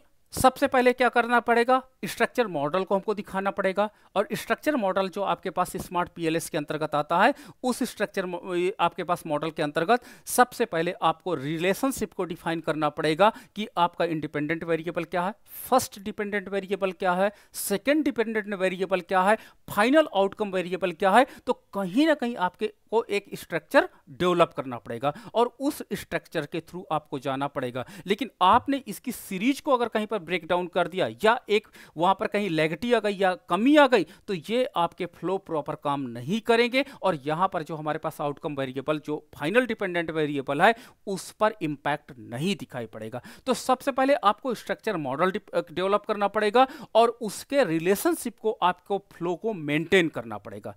Now the next है रन पीएलएस एल्गोरिथम को आपको यूज करना पड़ेगा। अगर आप पीएलएस के मॉडल के जा रहे हो, सीबीएसईएम के अंतर्गत जा रहे हो, तो सीबीएसईएम को आपको रन करना पड़ेगा और इस प्रकार जो आपका पास मॉडल होगा उस मॉडल में आपको पॉथ कोएफिशिएंट कैलकुलेट करने पड़ेंगे, आर स्क्वायर की वैल्यूज को कैलकुलेट करना पड़ेगा और अदर फिट इंडिकेटर्स जो दिए गए होंगे उनको डिफाइन करना पड़ेगा। तब आप इस प्रकार के मॉडल को डेवलप कर सकते हैं। लेकिन अगर आपके पास क्या होता जाता है कि चौथे स्टेप पे जाते हैं और आपका जो डायरेक्ट रिलेशनशिप है वो प्रॉपर नहीं काम करता है, तो हमारे पास मेडिएशन एनालिसिस हमारे पास एक रास्ता बचता है और उस मेडिएशन एनालिसिस के अंतर्गत हम लोग सबसे पहले क्या करते हैं, मेडिएशन एनालिसिस के अंतर्गत सबसे पहले हमको क्या करना पड़ेगा, डायरेक्ट इफेक्ट को कैलकुलेट करना पड़ेगा। और अगर आईवी तथा डीवी के बीच में डायरेक्ट इफेक्ट स्ट्रांग है और सिग्निफिकेंट है, तो ये हम समझ जाते हैं कि मेडिएशन इफेक्ट जो होगा, जितने भी हम वेरिएबल को एज अ मेडिएशन इफेक्ट के रूप में लेंगे उनकी वैल्यू बहुत ज्यादा नहीं आने वाली है। लेकिन अगर आपके पास क्या हो जाता है, आईवी तथा डीवी के बीच में सिग्निफिकेंट इंपैक्ट तो आ रहा है, लेकिन क्या होता है बीटा का मान कम है, तो निश्चित रूप से कोई ऐसा मेडिएशन है जो हमको इन रिलेशनशिप को के आगे भी हमको लेके जाएगा और हमारे पास क्या होता है सिग्निफिकेंट इनडायरेक्ट इफेक्ट को यहां पर दिखाएगा। आगे हमारे पास क्या हो जाता है, इनडायरेक्ट इफेक्ट पे जब हम जाते हैं तो इनडायरेक्ट इफेक्ट को वैलिडेट करने के लिए, देखिए मैं साफ साफ कल आपने प्रश्न पूछा होगा, उन चीजों को यहां से आप कोरिलेट करिएगा। डायरेक्ट इफेक्ट है कोई बात नहीं, आपका पीएलएस एल्गोरिथम आपको बता दिया कि डायरेक्ट इफेक्ट ये है ये, लेकिन अगर आपने मेडिएशन इफेक्ट के अंतर्गत जा रहे हो तो आपको बूट स्ट्रैपिंग यूज करनी पड़ेगी और इस टैप के माध्यम से आपको एनालिसिस करनी पड़ेगी। कल आपको डॉक्टर विष्णुनाथ जी ने देखा होगा कि बूट स्ट्रैपिंग में स्ट्रैपिंग करके 1000 का आपने लिया था, तो ये जो आपके पास होता है ये मिनिमम जैसे 1000 से लेकर के 5000 तक का आप रीसैंपल बूट स्ट्रैपिंग के अंतर्गत कर लीजिएगा। तो इसके अंतर्गत जो आपके पास क्या होता है, confidence interval for indirect effect आप कैलकुलेट कर सकते हो। तो यानी अगर आपके मॉडल में मीडिएशन इफेक्ट काम कर रहा है तो आपको बूट स्ट्रैपिंग के अंतर्गत आना ही पड़ेगा। दिस इज द कंपल्सरी, ये आपके साथ कंपल्सरी आपका इंडिकेटर है। तो डायरेक्ट इफेक्ट के अंतर्गत आपको मैं फिर से पॉइंट दिखा दूं कि आपका पीएलएस एल्गोरिथम आपके डायरेक्ट इफेक्ट को प्रॉपरली बताएगा, लेकिन अगर आपके मॉडल में इनडायरेक्ट इफेक्ट आपका इंक्लूड हो रहा है तो उस इनडायरेक्ट इफेक्ट को बूट स्ट्रैपिंग के माध्यम से ही आप मेजरमेंट करके चीजों को एक्सप्लेन करना होगा। ठीक है, तो ये चीजें आपको क्लियर हो गई होंगी। तो यानी इनडायरेक्ट इफेक्ट जो है वही मेडिएशन इफेक्ट है, ये चीज आपको क्लियर हो गई। यानी मेडिएशन, इनडायरेक्ट इफेक्ट और बूट स्ट्रैपिंग ये हमारे पास मेजर रोल हो जाते हैं जब हम मेडिएशन एनालिसिस करने जाते हैं। नाउ द नेक्स्ट है इवैल्यूएट मेडिएशन। मेडिएशन का मान आ जाएगा कि जो आपका इनडायरेक्ट इफेक्ट है यानी मेडिएशन जो पाथ है वो स्टैटिस्टिकली सिग्निफिकेंट है या नहीं। अगर आपका जो इनडायरेक्ट इफेक्ट है वो स्टैटिस्टिकली सिग्निफिकेंट नहीं है तो मतलब वो मेडिएशन आपका प्रॉपरली वर्क नहीं कर रहा है। ठीक है, a significant indirect effect suggest mediations, ये आपकी लाइन बहुत इंपॉर्टेंट हो जाती है कि आपका जो इनडायरेक्ट इफेक्ट है वो सिग्निफिकेंट होना कंपलसरी है, जबकि आपका डायरेक्ट इफेक्ट इनसिग्निफिकेंट भी पॉसिबल हो सकता है। ठीक है, तो सिग्निफिकेंट इसकी एक नेसेसरी कंडीशन के रूप में हम यहां पर जानेंगे। अब हमारे पास है पांचवा स्टेप है इंटरप्रेटेड रिजल्ट। जब आपके रिजल्ट आएंगे तो सबसे पहले आपके पास रिजल्ट जो आप इंटरप्रेटेड करोगे, क्योंकि देखिए पाथ कोएफिशिएंट के अंतर्गत अगर आपका डायरेक्ट इफेक्ट है तो पाथ कोएफिशिएंट दो वेरिएबल के मध्य हो जाएगा। लेकिन अगर आपको हमको क्या करना है, इनडायरेक्ट इफेक्ट को मेजरमेंट करना है, तो आपके पाथ कोएफिशिएंट की वैल्यू बहुत इंपॉर्टेंट रोल यहां पर अदा करती है। नाउ द नेक्स्ट है इंटरप्रेटेड मेडिएशन रिजल्ट। और जब इस प्रकार मेडिएशन आप रन करोगे तो मेडिएशन रिजल्ट को आपको इंटरप्रेटेट करना पड़ेगा। सबसे पहले क्या करना पड़ेगा कि जो आपका इनडायरेक्ट इफेक्ट है वो इनडायरेक्ट इफेक्ट सिग्निफिकेंट है या नहीं। अगर आपका सिग्निफिकेंट है इनडायरेक्ट इफेक्ट तभी हम आगे बढ़ेंगे, नहीं तो उस मेडिएशन के साथ अपने मॉडल में काम नहीं करने वाले। दूसरा, फिर हम चेक करेंगे, पहली चीज तो क्या चेक करेंगे, सिग्निफिकेंट है या नहीं, और दूसरी चीज हम चेक करने जा रहे हैं कि टोटल इफेक्ट इनहेंस हुआ है या नहीं इनहेंस हुआ। अगर आपका डायरेक्ट इफेक्ट इनहेंस नहीं हो, डायरेक्ट इफेक्ट के साथ इनडायरेक्ट इफेक्ट यानी जो हमारा टोटल इफेक्ट कहता है consistent with the direct effect, अगर हमारे पास टोटल इफेक्ट डायरेक्ट इफेक्ट के बराबर है, यानी total effect equal to direct effect है, तो यानी इनडायरेक्ट इफेक्ट हमारा रोल नहीं प्ले कर रहा, तो उस केस में हमारा मीडिएशन जो है वो न्यूट्रल के रूप में काम करेगा। इस प्रकार का जो मीडिएशन है अगर सिग्निफिकेंट है तो ठीक है हम लेकर के चलते, लेकिन अगर हमारे पास ऐसा मीडिएशन सिग्निफिकेंट नहीं है तो उस मीडिएशन को हम लेकर के नहीं काम करेंगे। नाउ द नेक्स्ट है रिपोर्ट फाइंडिंग्स। आप लास्ट में अपनी रिपोर्ट को, अगर आपने ये सारी कंडीशन, सर एक क्वेश्चन है इसमें, बताइएगा सर जब इनडायरेक्ट इफेक्ट नल है तो और सिग्निफिकेंट है तो उसको लेने की जरूरत क्या है सर, बिकॉज़ वो तो नल है। मैम अच्छा, मैं एक क्वेश्चन मेरा भी है, जो आपके पास मोबाइल फोन है क्या मैम फ्यूचर में इससे अच्छा बन सकता है? हाँ सर बिल्कुल बन सकता है। तो डायरेक्ट इफेक्ट क्या मैं कहूँ, सिग्निफिकेंट है या नहीं? जी सर सिग्निफिकेंट है। सिग्निफिकेंट है, तो क्या हमको अनदर पाथ पे चलना चाहिए या नहीं? जी बिल्कुल चलना चाहिए। हाँ, तो मैम मीडिएशन इफेक्ट वहाँ पे काम होगा। मैम फ्यूचर एक्सपेक्टेशंस है हमारी मैम, क्योंकि देखिए साइंस में आप जानते हो कि इनोवेशन थ्योरम साफ साफ कहती है कि चाहे जितनी इनोवेशन कर लीजिए 0.9 तक ही हम जा सकते हैं। 0.9 के आगे 1 पर कभी 100% इनोवेशन नहीं हो सकता है। फ्यूचर हमारा क्या होता है, हम फ्यूचर में चीज़ों को एक्सप्लोर करते हैं, तो जो हमारा मीडिएशन इफेक्ट है वो कहीं ना कहीं इसके आगे की चीज़ों को सर्च करने का प्रयास करता है। इवन अगर मीडिएशन की वैल्यू हमारी मतलब पाथवे की वैल्यू 0 आ रही है तब भी हमें रखना होगा? हाँ नहीं मैम, पाथवे की अगर वैल्यू जा रही है तो फिर हम मीडिएशन नहीं रखेंगे, वहाँ पे तो नहीं रखेंगे। लेकिन अगर हम इनोवेटिव कोई काम कर रहे हैं और मेरे टोटल इफेक्ट में कहीं ना कहीं इंप्रूवमेंट किसी एक मीडिएशन से हो रहा है, तो हम जाना चाहेंगे उस मीडिएशन के साथ और हम इम्प्रूव करना चाहेंगे अपने मॉडल को। हम कहेंगे कि सोसाइटी में जो हमारे पास इम्पैक्ट है जो 0.9% है वो 0.91% हो सकता है थ्रू दिस मीडिएशन। इसलिए हम लोग रिसर्च करते हैं। तो मैम ये अधिकतर क्या होता है, रिसर्च का जो हमारा मोटिवेशन होता है, जो हम लोग डायरेक्ट इफेक्ट के इतर कोई ऐसा पाथ सर्च करके दे दें सोसाइटी को या साइंटिस्ट को, जो हमारे पास क्या हो जाए कि सोसाइटी पे इम्पैक्ट या जो हमारे अदर इम्पैक्ट साइंटिफिक इम्पैक्ट है उसको इन्हेंस कर सके। इसलिए हम लोग मीडिएशन इफेक्ट को यूज करते हैं। ठीक है मैम, लेकिन अगर हम लोग क्या करते हैं, न्यूट्रल हो जाते हैं, केवल डायरेक्ट इफेक्ट के ही भरोसे रहते हैं, तो फिर हमारे पास सोसाइटी में न्यू रिसर्च नहीं आ पाएंगे। तो न्यू रिसर्च के लिए हमको कोई ना कोई अल्टरनेटिव पाथ को यूज करना पड़ेगा, और जो हमारा अल्टरनेटिव पाथ का जो हमने कंसेप्चुअलाइजेशन चुना है वो कहीं ना कहीं मीडिएशन इफेक्ट हमारा होगा ही होगा। आज देखिए सोसाइटी में मैं बताऊं, व्हाइट बोर्ड हम लोग पढ़ा रहे हैं, लैपटॉप पढ़ा रहे हैं, देखिए, लेकिन कुछ दिन बाद टेक्नोलॉजी इन दोनों के इतर भी हो जाएगी, कुछ नई टेक्नोलॉजी आ जाएगी और बच्चे कैसे पढ़ेंगे हमको भी नहीं समझ में आता, लेकिन बच्चों की लर्निंग कैपेसिटी क्या हो जाएगी, इनहेंस काफ़ी तेजी से हो जाएगी। तो कहीं ना कहीं मीडिएशन इफेक्ट हमारा फ्यूचर में भी काम करने वाला है, और वो अलग रूप में है जिसको हम इमेजिनेशन नहीं कर पा रहे हैं अभी। नाउ द नेक्स्ट है सेंसिटिविटी एनालिसिस भी की जाती है। तो ये सेंसिटिविटी एनालिसिस थोड़ा सा एडवांस लेवल पे होती है, जब हम फ्यूचर में कभी आपके साथ मिलेंगे। इसमें कहते हैं आउटलायर्स हो है, इन्फ्लुएंसेस केसेस है, इनको हम लोग स्टडी करते हैं। तो ये थोड़ा सा एडवांस चीज़ें होंगी, फिर फ्यूचर में हम कभी इसको देखेंगे। अब हमारे पास बात आती कंक्लूजन एंड डिस्कशन, तो वो आप ड्रा करोगे, समरी बनाओगे, वो सारी चीज़ें हो जाएंगी। ठीक है, डिस्कशन करेंगे लिमिटेशंस को, रिकमेंडेशन करेंगे फ्यूचर रिसर्च को, तो ये सारी चीज़ें होती हैं। अब हमारे पास टाइप हम प्रारंभ करने जा रहे हैं, जो स्टार्ट करने जा रहे हैं टाइप्स ऑफ मीडिएशन एनालिसिस, कितने प्रकार का मीडिएशन एनालिसिस होता है और वो कैसे हम उसको इंटरप्रेट करते हैं, उसके वेरिएबल कैसे सेलेक्ट करते हैं, तो इन सारी चीज़ों को हम लोग प्रॉपरली टू द पॉइंट देखते चलते हैं।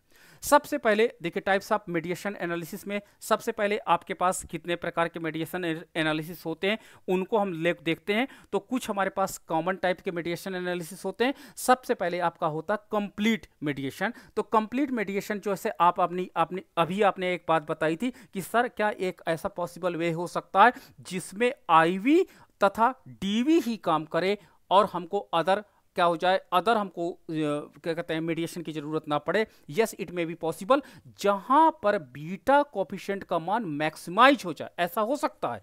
अगर बीटा कोफिशिएंट का मान मैक्सिमाइज हो जाए और ये वैल्यू सिग्निफिकेंट हो जाए, अगर कोई ऐसी कंडीशन हम फुलफिल करते हैं, पा रहे हैं, तो निश्चित रूप से ये ये मैं दूसरा बता रहा हूं, ये एक मिनट यहाँ पे कंप्लीट मीडिएशन का मतलब होता है कि जब आईवी तथा डीवी के बीच में क्या हो जाए, कोई रिलेशनशिप वर्क नहीं करती है, ठीक है, यानी डायरेक्ट पाथ जो होता है IV to DV is not significant होती है, ठीक है, तो वहां पर हम लोग क्या करते हैं, एक मीडिएटर के रूप को इंक्लूड करते हैं और उसे हम लोग कंप्लीट मीडिएशन के रूप में जानते हैं, ठीक है। तो जैसे मैंने आपको अभी एग्जांपल दिया कि हम आपके साथ एनालिसिस कर रहे हैं और हमारे मीडिएशन क्या है, इंटरनेट है। तो इंटरनेट कनेक्टिविटी जो हमारे पास होती है वो हमारे पास क्या होता है, आईवी का जो डेटा है वो डीवी तक पहुंचा रहा है। तो इस प्रकार जो हमारा डायरेक्ट पाथ है वो डायरेक्ट पाथ काम नहीं कर रहा है। इनडायरेक्ट पाथ जब पूरी तरह से काम करता है और डायरेक्ट पाथ का मान बिल्कुल नहीं काम करता है, तो इस प्रकार के एनालिसिस को हम लोग कंप्लीट मीडिएशन एनालिसिस के नाम से जानते हैं। अब देखिए इसमें एक और पॉइंट आप ध्यान दीजिएगा, इस तरह का जो आपका पाथ होगा, पहली चीज इसमें जो टोटल इफेक्ट होगा, टोटल इफेक्ट का मान आपके इनडायरेक्ट इफेक्ट के मान के बराबर होगा, इनडायरेक्ट इफेक्ट के मान के बराबर होगा। तो अगर आपको कहीं ऐसा दिखाई पड़ता तो आप समझ जाइएगा ये कंप्लीट मीडिएशन का एग्जांपल हमको यहां पर मिला है। तो यानी यहां पर जो मीडिएटर होता है वो इंटायरली जो एक्सप्लेन होता है, यानी रिलेशनशिप को डिटरमाइन करता है इंडिपेंडेंट एंड डिपेंडेंट वेरिएबल के बीच में। दूसरा आपके पास पार्शियल मीडिएशन होता है। पार्शियल का मैंने आपको साथ अभी डिस्कस किया था कि कभी कभी हमारे पास ऐसा दिखाई पड़ता है कि आईवी का जो इंपैक्ट डीवी पर पड़ता है वो सिग्निफिकेंट तो होता है बट बीटा का मान कम होता है, या बीटा का मान और हमको रेज करना होता है, या और हाई करना हम चाहते हैं, या अदर के रेस्पेक्ट में लो करना चाहते हैं, जो भी कंडीशन हो, तो यहां पर क्या होती है, गुंजाइश बनी रहती है। तो हम अनदर पाथ को सिलेक्ट करते हैं और जो आपका अनदर पाथ होता है, जैसे कहलाता है इनडायरेक्ट पाथ कहलाता है, वो भी आपका सिग्निफिकेंट होता है। तो जब आपकी ये दोनों कंडीशन फुलफिल करती हैं कि इनडायरेक्ट इफेक्ट भी playing the significant role to determine the impact of IV on DV, और डायरेक्ट आपका जो होता है, तो इस प्रकार जो हम कहते हैं इसे हम पार्शियल मीडिएशन के नाम से जानते हैं। तो पार्शियल मीडिएशन आपका मीडिएशन के अंतर्गत जो हमारे पास क्या होता है कि इसमें both direct and indirect path are significant पाए जाते हैं। तो जब आपको ऐसा कहीं दिखाई पड़े तो आप समझ जाइएगा कि यह पार्शियल मीडिएशन का हमारे पास स्वरूप है। अगला है सीक्वेंशियल मीडिएशन। सीक्वेंशियल मीडिएशन का मतलब, आपका मीडिएशन का मतलब यह होता है एक सीक्वेंस को फॉलो करे। सीक्वेंस का फॉलो करने का मतलब क्या होता है कि हम प्रॉपर उस सीक्वेंस के अंतर्गत ही काम करेंगे तभी हमारा मीडिएशन काम करेगा। अगर उस सीक्वेंस को हम तोड़ देते हैं तो हमारे पास नहीं काम करेगा। सपोज दैट एक क्लासरूम है, मैं उसमें टीचिंग कर रहा हूं, टीचिंग करने के बाद बच्चों को क्या करता हूं, लर्निंग के लिए 1 घंटा का टाइम देता हूं, फिर बच्चों को प्रेजेंटेशन का 1 घंटे का टाइम देता हूं और फिर मैं उसकी लर्निंग आउटकम देखता हूं। ये एक मेरा सीक्वेंस है। सपोज दैट अगर मैं कह दूं बेटा एक आज टाइम नहीं है, प्रेजेंटेशन पहले कर लो और लर्निंग बाद में कर लेना, ऐसा पॉसिबल है? आप कहोगे नो सर। तो हमारे पास सीक्वेंशियल मीडिएशन ये कहलाता है कि एक सीक्वेंस में मीडिएशन जो आपका काम करता है वो सिग्निफिकेंट काम करता है, लेकिन अगर उस सीक्वेंस को फॉलो नहीं करेंगे तो आपका मीडिएशन का तो प्रॉपरली फॉलो नहीं करेगा। तो ये आपके पास क्या कहलाता है, सीक्वेंशियल मीडिएशन के नाम से जाना जाता है। तो इसके एक अंतर्गत मल्टीपल आपके पास मीडिएटर्स के होते हैं और ये मल्टीपल मीडिएटर्स जो होते हैं आईवी से डीवी के बीच में एक इनडायरेक्ट पाथ का डेवलपमेंट करते हैं और आईवी का इम्पैक्ट डीवी पर हम लोग क्या करते हैं, काफ़ी अच्छा देखते हैं जब हम इनको एक प्रॉपर सीक्वेंस में इन मेडिएशन को रखते हैं। इसे हम transmitted through a series of mediators के नाम भी कह सकते हैं। Transmitted through a series of mediators का नाम से जाना जाता है। ठीक है, तो इसमें एक सीक्वेंस जो होता है, ये सीक्वेंस बहुत इंपॉर्टेंट होता है। ठीक है, जैसे आपने देखा होगा इस समय क्रिकेट में मैंने देखा जब ये लोग क्रिकेट सिखाते हैं तो इनका सीक्वेंस बहुत अच्छा होता है। अच्छा, ऑस्ट्रेलिया की टीम फास्ट बॉलर वाली है, बाउंस बहुत अच्छा करती है, तो इनका सीक्वेंस ये होता है कि चलो अब हम फास्ट बॉलिंग की आपके साथ ट्रेनिंग करेंगे। ठीक है, बैट्समैन को निर्देश होते कि आपको बाउंसर बॉलिंग के क्या कहते हैं विरुद्ध आपको बैटिंग करनी है, तब जाकर के आपका जो आउटकम होगा ट्रॉफी विनिंग का, तब आप अचीव कर पाओगे। तो हमारे पास सीक्वेंशियल मेडिएशन का मतलब ये होता है कि हमारे आउटकम के रिक्वायरमेंट के अनुरूप हम लोग क्या करते हैं, उनको एक सीक्वेंस दे देते हैं मेडिएशन को, और वो सीक्वेंस क्या करते हैं, उस सीक्वेंस को जब हम फॉलो करते हैं तो हमारा जो टोटल इंपैक्ट होता है वो इनहेंस होकर के हमको प्राप्त होता है। अगला हमारे पास होता है पैरेलल मेडिएशन। तो पैरेलल मेडिएशन के अंतर्गत क्या होता है कि हम एक ही आईवी का जो डीवी पर इंपैक्ट डालते हैं तो उसमें मल्टीपल हमारे पास मेडिएटर्स तो होते हैं, लेकिन वो हमारे पास आईवी और डीवी के बीच में क्या होते हैं, कनेक्ट होते हैं, बट अलग अलग पाथ से पैरेलली कनेक्ट होते हैं। सपोज दैट मैं टीचिंग कर रहा हूं, टीचिंग में क्या होता है, इंटरनेट है, और इंटरनेट आपको क्या कर रहा है, इंटरनेट आपको डीवी तक पहुंचा रहा। पहला आपका मेडिएटर है। दूसरा मैं आपको बताऊं, दूसरा है आपका मेडिएटर मेरा लैपटॉप और आपका लैपटॉप, ये दूसरी कैटेगरी में, दैट इज ऑल्सो प्लेइंग, क्या होता है, पैरेलल प्ले कर रहा। अगर इंटरनेट आपका नहीं है, कंप्यूटर है, तो हमारा इंपैक्ट क्या हो जाएगा, कैसा इंपैक्ट पड़ेगा। और अगर आपका तीसरा है कि आपका एक होता है आपके पास टाइम ना हो इस बार, तो टाइम आपका क्या हो जाएगा, एज ए मेडिएटर वेरिएबल के रूप में रोल प्ले कर सकता है। और इस प्रकार हमारे पास जितने वेरिएबल्स होते हैं वो पैरेलल क्या होते हैं, इससे जुड़े हुए होते हैं। तो हमारे पास क्या होता है, all mediators contributed to the explaining the relationship between IV and DV. तो ये सारे जो वेरिएबल्स होते हैं इनका ज्वाइंट इफेक्ट इसके टोटल के ऊपर इनहेंस करके मिलता है। अगर मैं एक भी इसमें मेडिएटर हटा देता हूं तो जो ज्वाइंट इफेक्ट है यानी टोटल इफेक्ट है वो कम होना प्रारंभ हो जाता है। ठीक है, तो इस प्रकार यह नहीं होता कि एक हमारे पास मेडिएटर हटा देने से डीवी पर कोई इंपैक्ट नहीं पड़ता, डीवी पर इंपैक्ट दिखाई पड़ता है और टोटल इफेक्ट का मान पहले से कम दिखाई पड़ता है। तो जब हम अपने मेडिएटर को ऐसा अलाइन करते हैं, ऐसा एसोसिएट करते हैं आईवी और डीवी के मध्य, जिसमें एक पैरेलल सीरीज बन जाती है, तो ये पैरेलल सीरीज हमारे पास पैरेलल मेडिएशन के रूप में जाने जाते हैं। नाउ द नेक्स्ट है इनडायरेक्ट ओनली मेडिएशन। कभी कभी हमको ऐसा भी दिखाई पड़ा कि इनडायरेक्ट ओनली मेडिएशन हमको दिखाई पड़ा। ठीक है, इनडायरेक्ट का मतलब होता है कि हमारा जो डायरेक्ट पाथ होता है वो डायरेक्ट पाथ हमारा नहीं काम करता, ऐसा हमको कहीं दिखाई पड़ता है। तो आप कहोगे सर कि ये हमारे पास जो इनडायरेक्ट पाथ है केवल वही काम करता है। तो आप कहोगे सर पहले और इसमें क्या फर्क पड़ता है।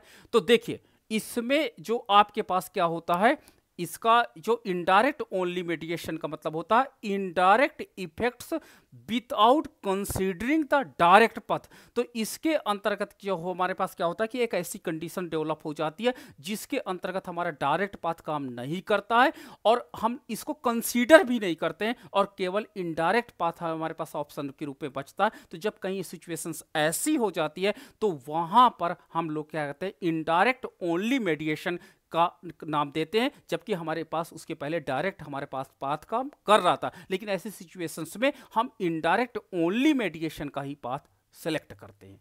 ठीक है, कहीं ऐसी ये इमरजेंसी वाली कंडीशंस होती है, जब हमको ऐसा कोई इमरजेंसी में कोई घटना हो जाती है तो हम लोग क्या करते हैं कि इनडायरेक्ट ओनली मेडिएशन वाले पाथ को सिलेक्ट करना पड़ता है।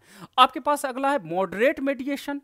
अब आप कहोगे सर इसमें दो वेरिएबल एक साथ कनेक्ट हो गए हैं। तो देखिए, मॉडरेट क्या होता है, आईवी और डीवी के बीच में इंट्रैक्शन को इनहेंस करता है, दैट इज कॉल्ड मॉडरेट। और मेडिएशन क्या होता है, एक पाथ का निर्माण करता है। मॉडरेशन आपका मेडिएशन क्या होता है, एक पाथ को डेवलप करता है। लेकिन कभी कभी क्या होता है, ये जो मॉडरेट होता है यही मेडिएशन के रूप में काम करने लगता है।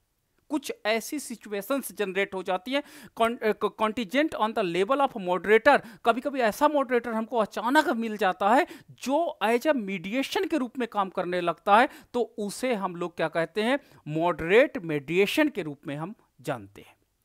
अगला है हमारे पास मल्टी लेवल या क्रॉस लेवल मेडिएशन। तो क्रॉस लेवल मेडिएशन के मतलब क्या होता है कि इसमें एक आपका लेटेंट वेरिएबल दूसरे मेडिएशन से, दूसरा लेटेंट वेरिएबल अनदर मेडिएशन से, इस तरह कनेक्ट होकर के ज्वाइंट इंपैक्ट आउटकम वेरिएबल पर डालते हैं। तो ये हमारे पास क्रॉस लेवल मेडिएशन होते हैं। दूसरा, इसके अंतर्गत लेवल 1 क्लासीफाई किया जाता है, लेवल 2 क्लासीफाई किया जाता है, इस प्रकार कई लेवल क्लासीफाई किए जाते हैं और हर लेवल पर एक कम से कम मेडिएशन आपको दिखाई पड़ता है जो टोटल इफेक्ट को इंप्रूव कर रहा होता है। तो इस प्रकार के हम लोग लेवल को मल्टी लेवल, क्रॉस लेवल या मल्टी लेवल या क्रॉस लेवल मेडिएशन के रूप में भी जानते हैं। नाउ द नेक्स्ट है कैटेगरिकल वेरिएबल मेडिएशन। कैटेगरिकल वेरिएबल मेडिएशन का मतलब होता है कि जब हमारे पास ऐसा में कोई मेडिएटर हो, मैंने आपको बोला ना कि हम लिकर्ट स्केल के रूप में चीज़ों को रखते हैं, लिकर्ट स्केल के रूप में चीज़ों को रखते हैं। जैसे एक हमारे ने लेटेंट वेरिएबल लिया, उसका हमने मेडिएशन के रूप में हमने रख लिया कुछ चीज़ें, लेकिन जब हमारे पास केवल लॉजिस्टिक रिग्रेशन के रूप में दो ही कैटेगरी होती है, दो ही कैटेगरी का मतलब होता है कि या यस हो या नो हो, कोई ऐसा स्केल जिसके अंतर्गत हम दो ही चीजें कैटेगरी में रखते हैं और उनकी सरफेस वैल्यू सेम होती है, तो उस जगह पर हम लोग क्या करते हैं, उसे हम लोग कैटेगरिकल वेरिएबल मेडिएशन रखते हैं। जैसे हम लोग क्या करते हैं कि हमारे स्टेट में है, सपोज दैट कि स्टेट में मैंने उस दिन टूरिज्म की बात की थी, तो टूरिज्म में जो हमारे पास होता है ग्रीन टूरिज्म और हमने सोशियो इकोनॉमिक कंडीशन, ये दो आईवी और डीवी रखे थे और इसके बीच में मैंने एक जेंडर कॉलम रखा था। तो जेंडर में आपके पास ये क्या कहलाएगा, कैटेगरिकल वेरिएबल मेडिएशन के रूप में हम लोग इसको वहां पर काउंट करेंगे कि जेंडर वहां पर क्या करता है, इंपैक्ट को क्या करता है, डिले कर रहा है या इनहेंस कर रहा है। तो ऐसा कहकर हमको कहीं दिखाई पड़ता है। अगला हमारे पास है लॉन्गिट्यूशनल मेडिएशन। तो लॉन्गिट्यूशनल मेडिएशन के अंतर्गत हम लोग क्या करते हैं, टाइम सीरीज को ले लेते हैं। टाइम सीरीज को ले लेते हैं कि जब हमारे पास क्या होता है कि दो डिफरेंट टाइम पॉइंट पर चीजें होती हैं, तो वहां पर हम टाइम को एज ए मेडिएशन के रूप में ले लेते हैं और वहां पर हमारा टोटल इफेक्ट इनहेंस होता हुआ दिखाई पड़ता है। तो ये आपका लॉन्गिट्यूशनल मेडिएशन के रूप में जाना जाता है। नाउ द नेक्स्ट है लेटेंट वेरिएबल मेडिएशन। अब देखिए, अभी तक आपने लेटेंट वेरिएबल देखा होगा। लेटेंट वेरिएबल को 1 स्केल या 2 स्केल से हम लोग जब मेजरमेंट करते हैं तो वो आपका मेडिएशन के रूप में काम करता है। लेकिन कभी कभी मुझे ऐसा लेटेंट वेरिएबल मिल जाता है जो कई स्केल पे काम क्या होता है, काम करता है। और जब कई स्केल पे काम करता है और वो एज अ मीडिएटर के रूप में काम करने लगता है, तो इसे हम लोग लेटेंट वेरिएबल मेडिएशन के रूप में भी जानते हैं। तो इतने हमारे पास 10 टाइप के लेटेंट वेरिएबल्स मेडिएशंस होते हैं। इनको कैसे इनका ग्राफ बनता है, कैसे इनको हम स्टैटिस्टिक्स की भाषा में लिखते हैं, ये सारी चीज़ें एक बार बड़े बड़े हम देख लेते हैं क्योंकि टाइम हमारे पास कम है। तो ये 10 पॉइंट को हम देख लेते हैं, इसका ग्राफ कैसे बनता है। दूसरा, इसको हम कहते हैं पाथ इनका कैसा डेवलप होता है, इक्वेशन कैसे इनकी डेवलप होती है, इनकी हाइपोथेसिस कैसे डेवलप होती हैं, तो ये भी एक बार देख लेते हैं। चलिए, पहला है कंप्लीट मेडिएशन। तो कंप्लीट मेडिएशन मैंने आपके साथ डिस्कस कर चुका हूं कि कंप्लीट मेडिएशन के अंतर्गत सारी चीजें, एंटायर चीजें एक्सप्लेन्ड बाय किसके द्वारा एक्सप्लेन होती हैं, मीडिएटर, आपका मेडिएशन के द्वारा कहते हैं रिप्रेजेंट होती हैं। और इसका जो डायरेक्ट पाथ होता है वो सिग्निफिकेंट रोल प्ले नहीं करता है। ठीक है, केवल इसमें मीडिएशन जो आपका मीडिएटर्स होता है, वही मीडिएटर्स जो होता है इस मॉडल में टोटल इफेक्ट को डालता है, टोटल इंपैक्ट को दिखाई पड़ता है। तो इस प्रकार के जो आपके पास मेडिएशंस होंगे, इनकी हाइपोथेसिस कैसे क्रिएट की जाएगी, इस हाइपोथेसिस को आप क्लियरफुली देखिएगा। एग्जांपल मैंने ले लिया है वही टीचिंग वाला कि टीचर इंटरवेंशन आपका होता है has direct effect on academic performance of the student. जैसे मैंने क्या कहा कि आईवी मैंने ले लिया है, मेरा टीचिंग इंटरवेंशन है। टीचिंग इंटरवेंशन का वो जो स्टूडेंट है मेरा, उसके एकेडमिक परफॉर्मेंस पर डायरेक्ट इंपैक्ट पड़ रहा, तो ये डायरेक्ट इफेक्ट को, पहली मेरी हाइपोथेसिस है कि क्या मेरी जो हाइपोथेसिस डायरेक्ट इफेक्ट को स्वीकार कर रही है या स्वीकार नहीं कर रही। दूसरा मेरी हाइपोथेसिस है that is called H2 mediation की है, the effect of teaching interventions on academic performance is completely meditated by student engagement. अगर आपके क्लासरूम में स्टूडेंट जितनी देर बैठते हैं और जितना ज्यादा आते हैं, एकेडमिक अचीवमेंट उनका उतना स्ट्रांग होता है। ठीक है, तो यहां पर ये मेडिएशन का मेरा हाइपोथेसिस कैसे डेवलप करोगे, तो आपसे पूछा जाएगा कि आपकी हाइपोथेसिस 1 एक्सेप्ट हुई, 2 एक्सेप्ट हुई, कि दोनों एक्सेप्ट हुई, कि एक एक्सेप्ट हुई। आपको टेक्निकल भाषा में आपसे पूछा जाता है, तो ये हाइपोथेसिस डेवलप करने का तरीका है। अब मेरा ये पाथ होगा, क्या पाथ होगा देख लो। टीचिंग इंटरवेंशंस, स्टूडेंट इंगेजमेंट, ये आपका मीडिएशन है, इसलिए इसको M दिखाया गया है। आपका X इंडिपेंडेंट वेरिएबल है और आपका एकेडमिक परफॉर्मेंस यहां पर Y डिपेंडेंट वेरिएबल है। तो ये जो आपका टीचिंग इंटरवेंशन है, तो जब आपका एक ऐसा पाथ होता है जहां पर कंप्लीट मेडिएशन का होता है, तो केवल ओनली वन पाथ होता है, और इसमें केवल इनडायरेक्ट पाथ डेवलप होता है, जिसमें टीचिंग इंटरवेंशन डायरेक्ट इंपैक्ट डाल रहा है स्टूडेंट इंगेजमेंट के थ्रू एकेडमिक परफॉर्मेंस पर इंपैक्ट डाल रहा है। तो ये केवल एक पाथ ही डेवलप होगा, अन्य पाथ डेवलप नहीं होंगे यहां पर। नाउ द नेक्स्ट है, अब आपके जो फ्लो डायग्राम होगा, उस फ्लो डायग्राम को देखिएगा कि टीचिंग इंटरवेंशन के अंतर्गत मैं क्या कर सकता हूं। तो टीचिंग इंटरवेंशन के अंतर्गत मैं क्या कर सकता हूं, a new teaching method introduced in the classroom.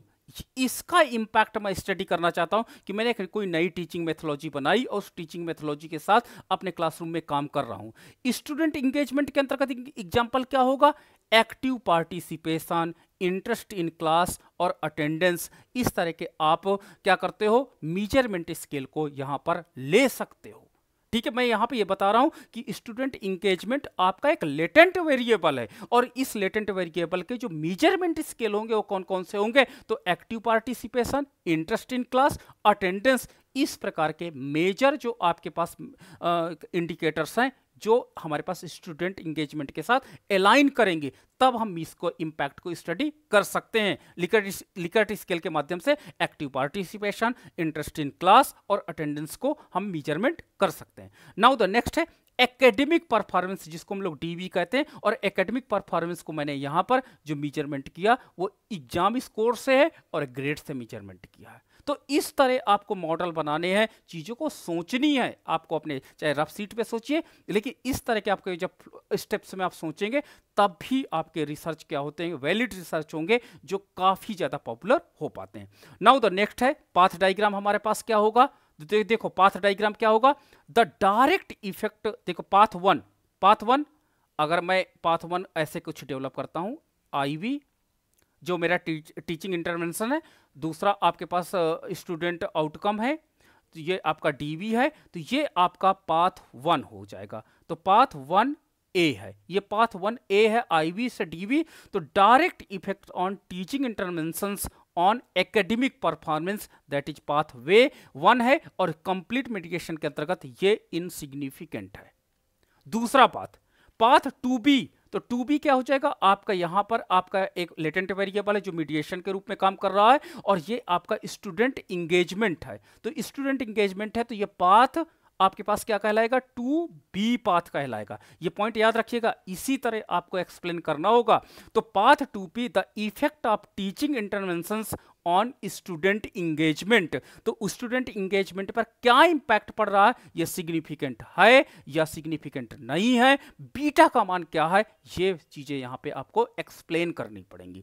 और तीसरा आपके पास पाथ क्या है, पाथ 3C है, the effect of student engagement on academic performance. तो ये आपका पाथ तीसरा है, 3C पाथ है, और जिसमें SE और DV के बीच में इंपैक्ट स्टडी की जा रही है, और यह सिग्निफिकेंट है या नहीं है। तो कंप्लीट आपके पास मेडिएशन के अंतर्गत जो पाथ 1 है वो नहीं काम करता, पाथ 2 और पाथ 3 प्रॉपरली वर्क करते हैं। तो इस प्रकार हमारा जो पाथ डायग्राम है उसको हम वैलिडेट करते हैं। आगे है एक्सप्लेनेशन, कैसे एक्सप्लेन करते हैं चीजों को वो भी देखिए। तो पहला आपकी हाइपोथेसिस थी, the teaching interventions directly influenced academic performance. ये मैंने बनाई थी हाइपोथेसिस। क्या बनाई थी हाइपोथेसिस, कि जो टीचिंग इंटरवेंशंस है directly influences academic performance of the student, ये था। तो path 1 is significant, there is a direct effect on teaching intervention on academic performance, अगर ये है तो। और अगर आपके पास नहीं काम करती है तो लिखेंगे इज नॉट सिग्निफिकेंट, क्योंकि हम कंप्लीट मेडिएशन पे काम कर रहे हैं। तो जब कंप्लीट मेडिएशन पे काम कर रहे हैं तो आपका जो ये पाथ 1 होगा वो नॉट सिग्निफिकेंट होगा, यानी डायरेक्ट इफेक्ट जो है वो सिग्निफिकेंट नहीं है। ठीक है, दूसरा आपके पास पाथ 2 है। इसकी हाइपोथेसिस मैंने क्या मांगनी थी, H2 teaching intervention affected student engagement। तो path 2 is significant, it is showing that the teaching interventions influences student engagement। तो जो पाथ जो दूसरा है उस पाथ को हमारा जो सिग्निफिकेंट पाथ है, और यहीं पर अगर मेरा पाथ डायग्राम होता और उसमें अगर बीटा का मान होता यहीं लिख देते and the beta value is 0.02, तो इस तरह हम वैल्यू भी लिख देते तो हमारा एक्सप्लेनेशन भी हो जाता है यहाँ पर। और तीसरा आपके पास है मेडिएशन effect, the effect of student engagement on academic performance is significant. ठीक है, तो यहां पर इज सिग्निफिकेंट, तो देखिए path 3 is significant and path 1 is become non significant when controlling path 2b is suggested complete mediation. तो जब हमको ऐसी कोई सिचुएशन मिल जाती है कि पाथ ए यानी डायरेक्ट इफेक्ट आपका नॉन सिग्निफिकेंट हो जाए, अनदर जो आपके पास क्या हो जाए वो सिग्निफिकेंट हो, तो अगर आपको कोई ऐसी सिचुएशन मिल जाती है तो उसे हम लोग कंप्लीट मेडिएशन की संज्ञा दे देंगे। इस प्रकार स्टैटिकल एनालिसिस में हम कैसे लिखेंगे, कंडक्ट रिग्रेशन एनालिसिस। तो पाथ ए आपका IV to DV not significant हमको मिला, path 2B IV to mediator significant है, path 3 mediator to DV controlling for IV, controlling for IV ये आपके पास सिग्निफिकेंट है। तो if path 1 is significant but become not significant when path 2B and path 2C are considered, it is suggested complete mediation. तो इस प्रकार अगर आपका कंप्लीट मेडिएशन है तो use bootstrapping to test the significance of indirect effect path 2 and path 3। तो अगर आपको कोई सिचुएशन ऐसी मिलती है तो बूट स्ट्रैपिंग आपको करना कंपलसरी है और फिर उसकी एनालिसिस को इंटरप्रेट आपको करना होगा। तो ये आपका पहला आपका है और इसको देखते हैं, एक मिनट आपका। हाँ, तो ये हाँ बोलिएगा। क्वेश्चन हाँ बोलिएगा सर, एक क्वेश्चन है कि क्या कभी ऐसी कोई सिचुएशन आती है जिसमें 2B इनसिग्निफिकेंट हो गया बट 3C सिग्निफिकेंट है मैम, या फिर 3 तो हमारा पाथ ही नहीं काम करेगा मैम, वो पाथ भी क्या हो जाएगा, इनडायरेक्ट इफेक्ट वहीं पे रुक जाएगा। आपको मैम 2 और 3 काम करना ही पड़ेगा, ये दोनों सिग्निफिकेंट दोनों सिग्निफिकेंट होंगे, नहीं तो वो मीडिएटर जो मीडिएशन आपका होगा वो मीडिएटर आपका काम नहीं कर रहा है, तो वो दोनों को सिग्निफिकेंट होना ही पड़ेगा। तभी याद मैम कभी कभी होता है कि उसका इम्पैक्ट, सपोज दैट आपका मतलब प्रश्न बड़ा अच्छा है कि सपोज आप ये कह रहे हो कि IV का इम्पैक्ट DV पर अगर मान लो नहीं पड़ रहा है, ऐसा हो सकता है। आपने कहा कि सर क्या ये सिचुएशन हो सकती है कि मीडिएटर और ये, तो मैंने कहा कि अगर कहीं कहीं ऐसा होता है कि ये सिग्निफिकेंट तो मिलता है मैम लेकिन ये इनसिग्निफिकेंट मिल जाता है, ऐसी स्टडी भी मुझे मिली है, तो क्या करना पड़ेगा, तो आपको एक और मीडिएशन लेना पड़ेगा, आपको स्ट्रक्चर इक्वेशन मॉडल बनाना पड़ेगा कि आखिर DV पर इसका इंपैक्ट क्यों नहीं पड़ रहा है। सपोज दैट मैम डिजिटलाइजेशन ने बहुत इंपॉर्टेंट किया, मैं आपको डिजिटल पेन दे दूं और लैपटॉप ना दूं और ना बोर्ड दूं, क्या कर लोगे आप? डिजिटल पेन दे दूं आप कहोगे बेकार है मेरे लिए, बिकॉज क्यों, क्योंकि इसका अब मैं पूछूं कि मैं आपको लैपटॉप नहीं दे पाया डिजिटल पेन दे दूं, या मैं आपको क्या करता हूं राइटिंग पैड नहीं दे पाया डिजिटल पेन दे दूं, तो आपने क्या किया, मॉडरेटर को तो आपने दिया लेकिन उसका इंपैक्ट नहीं है, तो उसके लिए आपको डिजिटल पैड का भी आपको जोड़ना पड़ेगा। तो जब डिजिटल पैड देंगे देखिए कि इसके ऊपर इंपैक्ट स्टडी करने दिखाई पड़ने लगेगा। ठीक है, लेकिन अगर आप कह रहे हो कि सर क्या इट में भी पॉसिबल ऐसा हो सकता है कि ये आपका इनसिग्निफिकेंट हो और ये सिग्निफिकेंट हो, आप ये पूछ रहे हो, ठीक है, तो इसका आंसर आप बहुत अच्छे से सोचिएगा कि अगर ये दूसरा वेरिएबल आपका सिग्निफिकेंट आ रहा है यानी मॉडरेटर या मीडिएशन 2 आपका DV सिग्निफिकेंट है, तो कहीं ना कहीं एक लेगेटी यहां पे जनरेट हो रही, कोई ना कोई मीडिएटर वेरिएबल आप मिस कर रहे हो, कहीं ना कहीं आप मिस कर रहे हो और ये इस स्ट्रक्चर को पूरा नहीं कर रहे हो, तो आप अपने कॉन्सेप्चुअल फ्रेमवर्क को रिवाइज करोगे। कि नहीं Okay. यहाँ पर कोई ना कोई मीडिएटर या कुछ मुझे अदर चीज़ों को मॉडरेटर इट में भी पॉसिबल कि मॉडरेटर भी हो सकता है जो इसके इंटरेक्शन को इनहेंस कर सके। इट में भी पॉसिबल कि वो मॉडरेटर भी हो सकता है। मीडिएटर या मॉडरेटर आपको लगाना पड़ेगा और फिर देखिएगा आपकी सर्कल को ये सिग्निफिकेंट के रूप में कन्वर्ट कर देगा। या मतलब आईवी से मीडिएटर के बीच में भी हम मॉडरेटर या मीडिएटर लगा सकते हैं, हाँ, उस पाथवे को सिग्निफिकेंट हाँ करने हाँ के मैम। और मैम कभी कभी मैं अभी मॉडरेटर पे, अब देखो मेरे पास टाइम अगर बचता है, मैं मॉडरेटर आप बताऊंगा कि मॉडरेटर जैसे ये आपके पाथ को कंप्लीट कर रहा है, मॉडरेटर मैं यहाँ पे रखूंगा। और ऐसे भी मॉडरेटर मुझे एग्जांपल्स में मिले जो इसकी बीच के डायरेक्ट इफेक्ट को इम्प्रूव कर रहे थे, आपके इस मीडिएटर के इफेक्ट को इम्प्रूव कर रहे थे, और आपके आप मीडिएशन और डीवी के बीच के इम्पैक्ट को इनहेंस कर रहे थे, और टोटल इम्पैक्ट मुझे ज़्यादा मिल रहा था। तो ये मॉडरेटर तीनों में एक्टिवली रोल प्ले कर रहा था। ऐसे भी मुझे ऐसे एग्जांपल्स मिले सोसाइटी में। तो आपको वो मॉडरेटर कंसीडर करना पड़ेगा जो आपके एक फ्लो को, एक पाथ को इनहेंस कर रहा है, लेकिन उसके साथ साथ कई फ्लो को भी वो फ्लैक्चुएट कर सकता है। तो आपको उसको कनेक्ट करना पड़ेगा चीज़ों को, और आपको कॉन्सेप्चुअल सोचना पड़ेगा कि क्या जेंडर जो मॉडरेटर है, जेंडर मॉडरेटर में मैंने जैसे जेंडर मॉडरेटर है, जेंडर मॉडरेटर को क्या और मैं इस मॉडरेटर पाथ को ये यहाँ पर मैं इनहेंस करना चाहता हूँ, तो जेंडर को मैं ट्रेनिंग प्रोवाइड कर दूँ। ये लो एक और मैंने मॉडरेटर जोड़ दिया। मैंने जेंडर को क्या किया, ट्रेनिंग का सेशन रखा दिया। अब जेंडर क्या करती है, जेंडर में क्या हुआ, अब उनकी लर्निंग एबिलिटी बढ़ गई, अब वो ज़्यादा अच्छा काम कर रही। मैंने एक और काम कर दिया, यहाँ पे एक मॉडरेटर मैंने जोड़ दिया, उनको ट्रैवल एजेंसी के थ्रू रात में छोड़ने की व्यवस्था करवा दिया कि आप सुरक्षित अपने घर पहुंच जाओगी। अब आपका वर्किंग परफॉर्मेंस क्या होगा, मैंने एक मॉडरेटर और जोड़ दिया, ट्रैवल। ठीक है, अब महिलाएं बहुत अच्छा काम करने लगी। तो पहले जेंडर था, फिर जेंडर के बाद मैंने उनको लिटरेसी में जोड़ा, यानी उस पर्टिकुलर ट्रेनिंग प्रोग्राम में जोड़ा, एक मॉडरेटर और आया, एक और मॉडरेटर आया। तो कभी कभी देखिए जैसे हमारे उत्तराखंड में है, या हम लोग, मैंने बताया था ना कि मेरे पास क्या होता, ओल्ड एज जो वुमेन्स थी वो उतनी सिग्निफिकेंट नहीं मिली थी ग्रीन टूरिज्म में और सोशियो इकोनॉमिक कंडीशन में। कहीं ना कहीं ओल्ड एज वुमेन के साथ एक प्रॉब्लम थी, वो ओल्ड एज प्रॉब्लम थी। पहली चीज़ तो उनको इंग्लिश नहीं समझ में आ रही थी।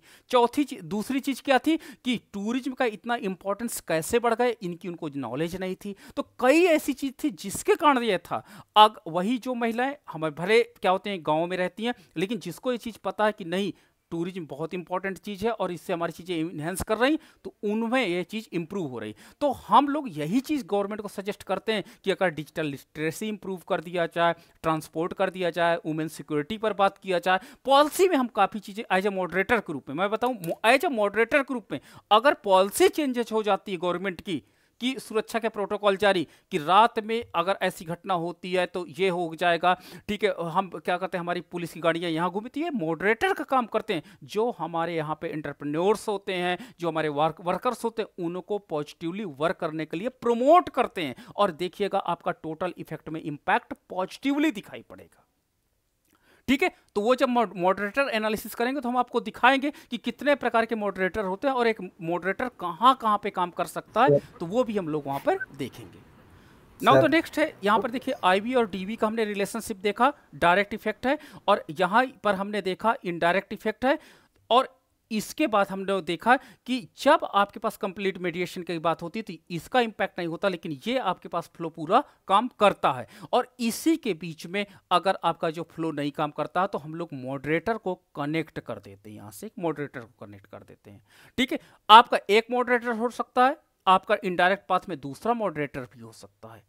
ठीक है, तो इस प्रकार हमारे पास, और तीसरा मॉडरेटर यहाँ पर भी हो सकता है कि जो इस क्या होता है डायरेक्ट इफेक्ट को इनहेंस कर सके, लेकिन जब हमारे पास देखते हैं कि सिग्निफिकेंट वैल्यू नहीं तो इस मॉडरेटर को हटा देते हैं। तो इस प्रकार सर एक क्वेश्चन। हाँ बताइएगा। सर जैसे आपने बोला कि महिलाओं की सुरक्षा और उनको सेफ्टी सिक्योरिटी को मीडिएटर क्यों नहीं बोल रहे हैं, यहाँ पे मॉडरेटर क्यों बोल रहे हैं? देखो ये क्या ये सुनिए हाँ, इसको मैं जवाब देता हूँ।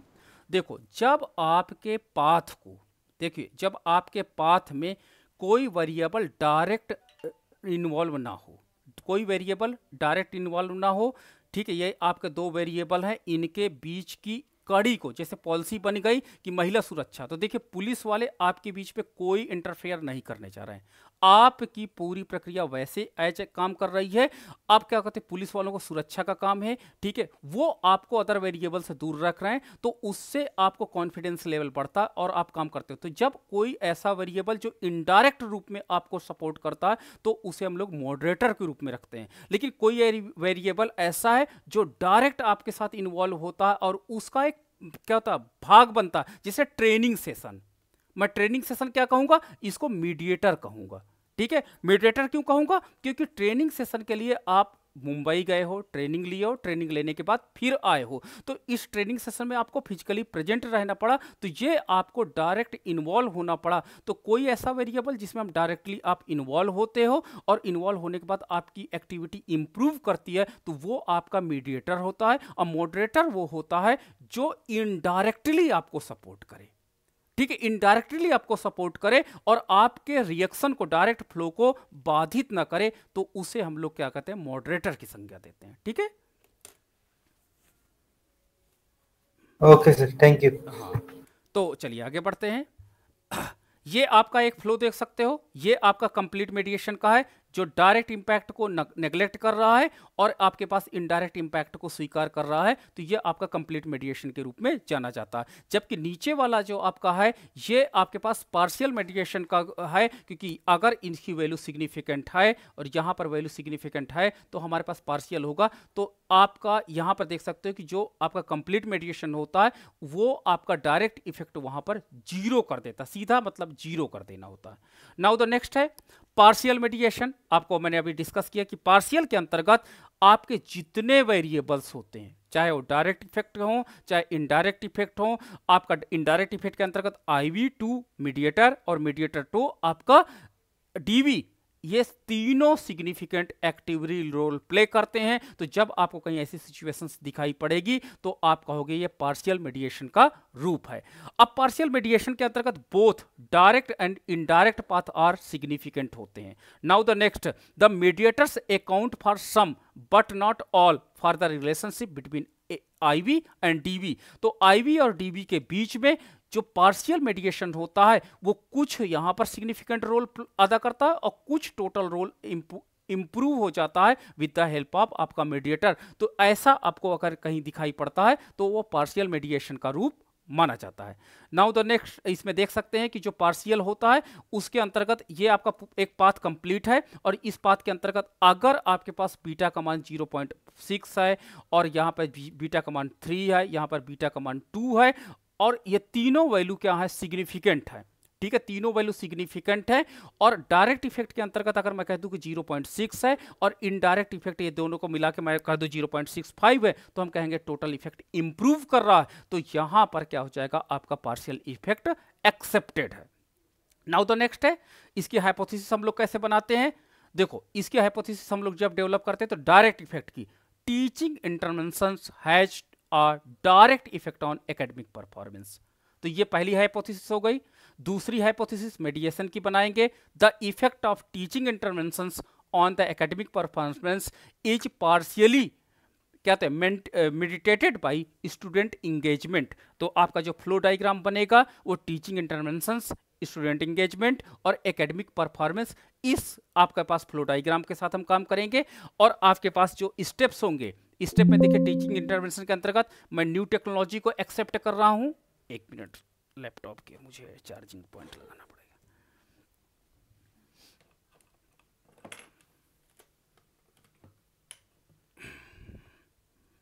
हाँ, तो यहाँ पर देखिए टीचिंग इंटरवेंशन के अंतर्गत मैंने कहा, मैंने आपसे अभी डिस्कस भी किया कि मैं न्यू टीचिंग मेथड के साथ आपके साथ आना चाहता हूँ क्लासरूम में। तो ये मेरा वेरिएबल होगा या जो मेजरमेंट स्केल है।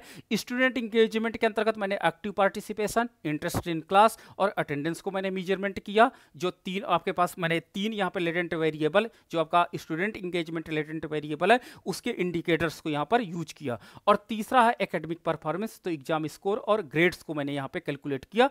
और ये जो आपका पाथ डायग्राम बनेगा, एक तो डायरेक्ट इफेक्ट किसके बीच में बनेगा, टीचिंग इंटरवेंशन और एकेडमिक परफॉर्मेंस के बीच में। दूसरा आपके पास क्या बनेगा, एक कहता है टीचिंग इंटरवेंशन और स्टूडेंट इंगेजमेंट के बीच में। और तीसरा student engagement and academic performance. और तीनों जो पाथ हैं वो सिग्निफिकेंट हैं।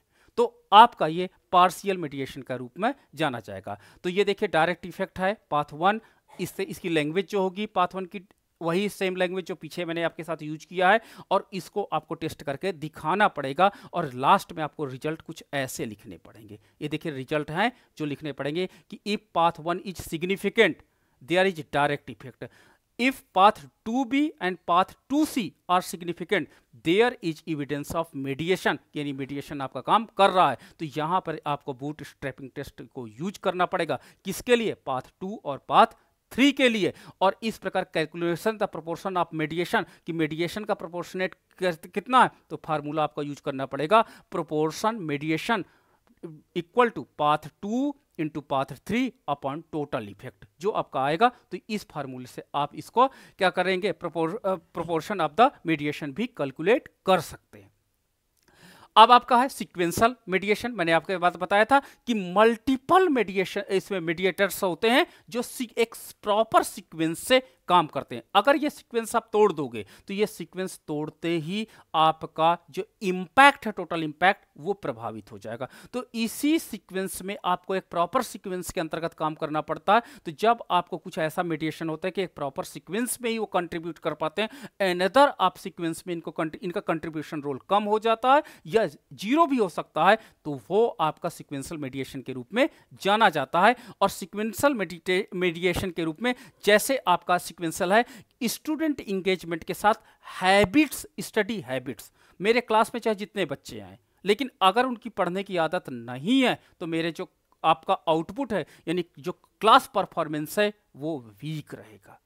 ठीक है, तो ये एक मैंने देखिए एक सीक्वेंस बनाया कि स्टूडेंट इंगेजमेंट रहे और उनकी स्टडी हैबिट भी अच्छी हो। तो मैंने दो मेडिएशन यहाँ पे मेडिएटर्स को लेकर के चला हूँ और उनका सिग्निफिकेंट इंपैक्ट देख रहा हूँ। तो मेरे देखिए लर्निंग आउटकम पर या बच्चों का जो आपका परफॉर्मेंस है उनके आउटकम पर बहुत अच्छा दिखाई पड़ता। तो ये सीक्वेंशियल मेडिएशन के रूप में जाना जाता है। तो एक आपका है स्टूडेंट इंगेजमेंट और दूसरा आपका है स्टडी हैबिट। इस तरह करके 3 भी हो सकते हैं कि उनका लाइब्रेरी इंगेजमेंट कितना हो सकता है, चौथा भी हो सकता है, पांचवा भी हो सकता है। It will be depend upon the your conceptualisation model, कि आपने कॉन्सेप्चुअल मॉडल को कैसे बनाया, उस पर ये निर्धारित करेगा। नाउ इसका देखिए हाइपोथेसिस आप डेवलप कर ले जाओगे कि टीचिंग इंटरवेंशन का आपका एकेडमिक परफॉर्मेंस में वही जो आपने अभी तक बनाए हैं। मीडिएशन आपने पहला लिया है, तो देखिए इसको देख लेते हैं। The effect of teaching interventions on academic performance is mediated by student engagement. तो पहला मीडिएटर के लिए मैंने ये आपके मीडिएशन के लिए मैंने हाइपोथेसिस बनाई, इज में कहते हैं मीडिएटेड बाय स्टूडेंट इंगेजमेंट। तो पहला ये स्टूडेंट इंगेजमेंट है और दूसरा आपके पास मैंने मीडिएशन 2 के लिए बनाई है the effect of student engagement on academic performance is meditated bye study habit. तो इसके लिए मैंने बनाई है। और थर्ड आपके पास ये जो फ्लो डायग्राम है, ये फ्लो डायग्राम को आप देख सकते हैं कि टीचिंग इंटरवेंशंस है, स्टूडेंट इंगेजमेंट है, स्टडी हैबिट है और एकेडमिक परफॉर्मेंस है। तो ये आपका एक आपका स्ट्रक्चरल मॉडल बन जाता है और इसमें आपके पास 2 मेडिएशंस काम कर रहे हैं। नाउ इसमें देख सकते हैं कि पाथ 1 आप देख लो कि डायरेक्ट इफेक्ट टीचिंग इंटरवेंशन का एकेडमिक परफॉर्मेंस पे, दूसरा पाथ है एकेडमिक इफेक्ट आपका effect of the teaching intervention का स्टूडेंट इंगेजमेंट पे, और तीसरा आपके पास है स्टूडेंट इंगेजमेंट का स्टडी हैबिट पर, और चौथा पाथ आपका है स्टडी हैबिट का एकेडमिक परफॉर्मेंस पे। ये चारों पाथ को आपको टेस्ट करना पड़ेगा, ये सिग्निफिकेंट है या नहीं है। ठीक है, क्योंकि अगर ये सिग्निफिकेंट है तो फिर इसका टोटल इनडायरेक्ट इंपैक्ट आपको देखना पड़ेगा कि टोटल इनडायरेक्ट इंपैक्ट कितना है, क्या डायरेक्ट इफेक्ट की अपेक्षा टोटल इंपैक्ट इंप्रूव किया है या नहीं किया। ये टेस्ट आपको करने पड़ेंगे। अब देखिए यहां पर आप देखिए स्टूडेंट हैबिट के अंतर्गत जैसे ये 2 आपका मेडिएशन है, तो यहां पे स्टूडेंट इंगेजमेंट के अंतर्गत वही active participation, interest in class, attendance, ये 3 मैंने स्केल लिए हैं, इंडिकेटर्स लिए हैं। स्टूडेंट हैबिट के अंतर्गत टाइम मैनेजमेंट, ठीक है, अगर देखो पढ़ने का किसी को इंटरेस्ट होता है तो वो कहीं ना कहीं अपना टाइम मैनेजमेंट करता है, इफेक्टिव स्टडी टेक्निक को अपनाता है। ठीक है, कुछ लोग क्या करते हैं कमरा बंद करके पढ़ते हैं, कुछ लोग लिख करके पढ़ते हैं। जो भी उनकी इफेक्टिव स्टडी टेक्निक्स है उसके साथ अगर कोई काम कर रहा, कोई बच्चे से आप पूछिए तो कहीं ना कहीं उसकी स्टडी हैबिट है, तब वो इन इंडिकेटर्स का यूज कर रहा है, तो उसके आधार पे आपको दिखाई पड़ेगा। तो इस प्रकार हमने दो यहाँ पर मीडिएटर्स को हमने लिया मीडिएशन एनालिसिस के अंतर्गत, और उनको उसके स्केल से मेजरमेंट करके हमने मॉडल को डेवलप किया है। अगला हमारे पास इसी में जो इफेक्ट हम मेजरमेंट कर रहे हैं, तो डायरेक्ट इफेक्ट सिग्निफिकेंट आपका निकल सकता है या नहीं भी हो सकता है। तो आपके पास क्या होता है कि ये सारी चीज़ें हैं। लिखा फाइनल कंक्लूजन मैं देख लेता हूं। ये path 1A is significant, there is direct effect if path 2B1, 3C1 and 4C1 are significant, there is evidence of sequential mediation. तो अगर आपका पाथ मैंने आपको बताया कि ये आपका IV है, ये आपका DV है, ये आपका क्या कहते हैं स्टूडेंट का जो मीडिएटर्स प्रथम है और इंगेजमेंट है, और ये उसकी हैबिट है। तो अगर ये पाथ आपका क्या होता है सिग्निफिकेंट है, तो ये अगर आपका पाथ सिग्निफिकेंट है और दो मीडिएटर के रूप में, मिनिमम 2 मीडिएटर के रूप में आप काम कर रहे हो, तो ये आपका सीक्वेंशियल मीडिएशन के रूप में जाना जाएगा। तो ये पॉइंट आपको नोट करना पड़ेगा। यूज बूटस्ट्रैपिंग आपको करना पड़ेगा। मैंने बोला अगर आपका मीडिएशन एनालिसिस आप में एक्सेप्ट हो रही है, सिग्निफिकेंट आपको दिखाई पड़ रही है, तो बूटस्ट्रैपिंग आपको करना ही करना पड़ेगा। नाउ द नेक्स्ट है पैरेलल मीडिएशन। तो पैरेलल मीडिएशन के अंतर्गत क्या होता है, मल्टीपल मीडिएटर्स इसमें काम करते हैं। तो मल्टीपल मीडिएटर्स काम करते हैं, लेकिन क्या होता है वो मीडिएटर्स आपस में इंटरजॉइंट हो सकते हैं या डायरेक्ट DV और IV के साथ भी कनेक्ट हो सकते हैं। लेकिन ये सारे जो मीडिएटर्स होते हैं वो क्या करते हैं कि हमको पैरेलल दिखाई पड़ते हैं। तो ये आप देख सकते हो कि मान लीजिए यहाँ पर जेंडर है, आपके पास कहते हैं सेंसेशनल सीकिंग है, आपका कॉग्निटिव कंसर्न है, सोशल कंसर्न है, फिजिकल कंसर्न है, और ये 3 कंसर्न हैं। और इसके बाद ये टोटल इंपैक्ट है, यानी डायरेक्ट इफेक्ट आप नीचे देख सकते हो। डायरेक्ट इफेक्ट का मान लिजिए 0.3 है, बट सिग्निफिकेंट है। ठीक है, ऊपर पहले का इफेक्ट स्टडी करेंगे, दूसरे के इफेक्ट स्टडी करेंगे, तीसरे के इफेक्ट स्टडी करेंगे। अगर सपोज दैट स्टडी तीनों का टोटल इंपैक्ट मुझे दिखाई पड़ रहा है 0.8, अगर मैं एक इसमें मीडिएशन को हटाता हूं तो ये इफेक्ट प्रभावित होकर के 0.75 हो जाता, तो मैं कहूंगा कि वास्तव में जो फिजिकल कंसर्न है वो एक्टिवली रोल प्ले कर रहा है। तो इस प्रकार जो आपके पास मीडिएशंस होते हैं ये पैरेलल कनेक्ट होते हैं IV और DV के साथ, और क्या होता है इनडायरेक्ट पाथ कई निर्माण करते हैं, कई इनडायरेक्ट पाथ डेवलप करते हैं, और सारे इनडायरेक्ट पाथ क्या करते हैं पॉजिटिवली क्या करते हैं इंप्रूव करते हैं आपके डिपेंडेंट वेरिएबल को, जो सिग्निफिकेंट वैल्यू को दिखाते हैं। तो इसे पैरेलल या कंजक्शन के नाम से जाना जाता है। ठीक है, इसको फिर उसी तरह हम एक्सप्लेन करेंगे चीज़ों को। हर जितने भी हमारे पास देखिए, जितने भी हमारे पास यहाँ पर मीडिएशंस होंगे, 1 होगा, 2 होगा, 3 होगा, इनको हम लोग क्या करेंगे, जैसे स्टूडेंट इंगेजमेंट की मैंने अभी बात की थी, स्टूडेंट कहते हैं स्टडी हैबिट की बात की थी, तो ये मीडिएशन थे, इनको पैरेलल लगा सकते हैं। और इसके बाद हमारे पास फ्लो जो बनेगा, तो देखिए इसमें कितने फ्लो बनेंगे। देखिए पिछले वाले डायग्राम में आप देख के बता सकते हो कि सर एक फ्लो तो डायरेक्ट का बनेगा, ये पाथ A कहलाएगा, ये पाथ A हो जाएगा। फिर दूसरा फ्लो बनेगा, ये रास्ते से आपका फ्लो बनेगा, तो ये पाथ 2 कहलाएगा। फिर इसी प्रकार पाथ 3 कहलाएगा, फिर आपका पाथ 4 कहलाएगा। तो ये 4 पाथ मिलेंगे, और चारों पाथ अगर हमको स्टैटिकली सिग्निफिकेंट मिल रहे हैं चारों पाथ, तो हम क्या कहेंगे, हमको पैरेलल मीडिएशंस के एविडेंस यहाँ पर मिले हैं।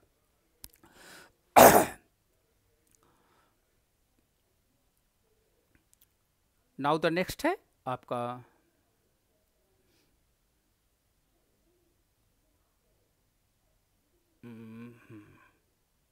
Indirect only mediation. तो इनडायरेक्ट ओनली मीडिएशन के अंतर्गत क्या होता है कि इसमें क्या होता है कि विदाउट कंसीडरिंग द डायरेक्ट पथ, कभी कभी ऐसी सिचुएशंस आ जाती है कि जिसमें हम डायरेक्ट पथ को, भले डायरेक्ट पथ हमारा काम करता है, लेकिन उस कंडीशन में एक विशेष कंडीशन होती है। जैसे अभी आपने देखा होगा मजदूरों के साथ घटना हुई कि टनल में फंस गए, हमारे पास डायरेक्ट पाथ था, लेकिन डायरेक्ट पाथ अचानक काम करना बंद कर दिया, तो हमको क्या करना पड़ेगा, इनडायरेक्ट ओनली मीडिएशन का काम करना पड़ा था वहाँ पे।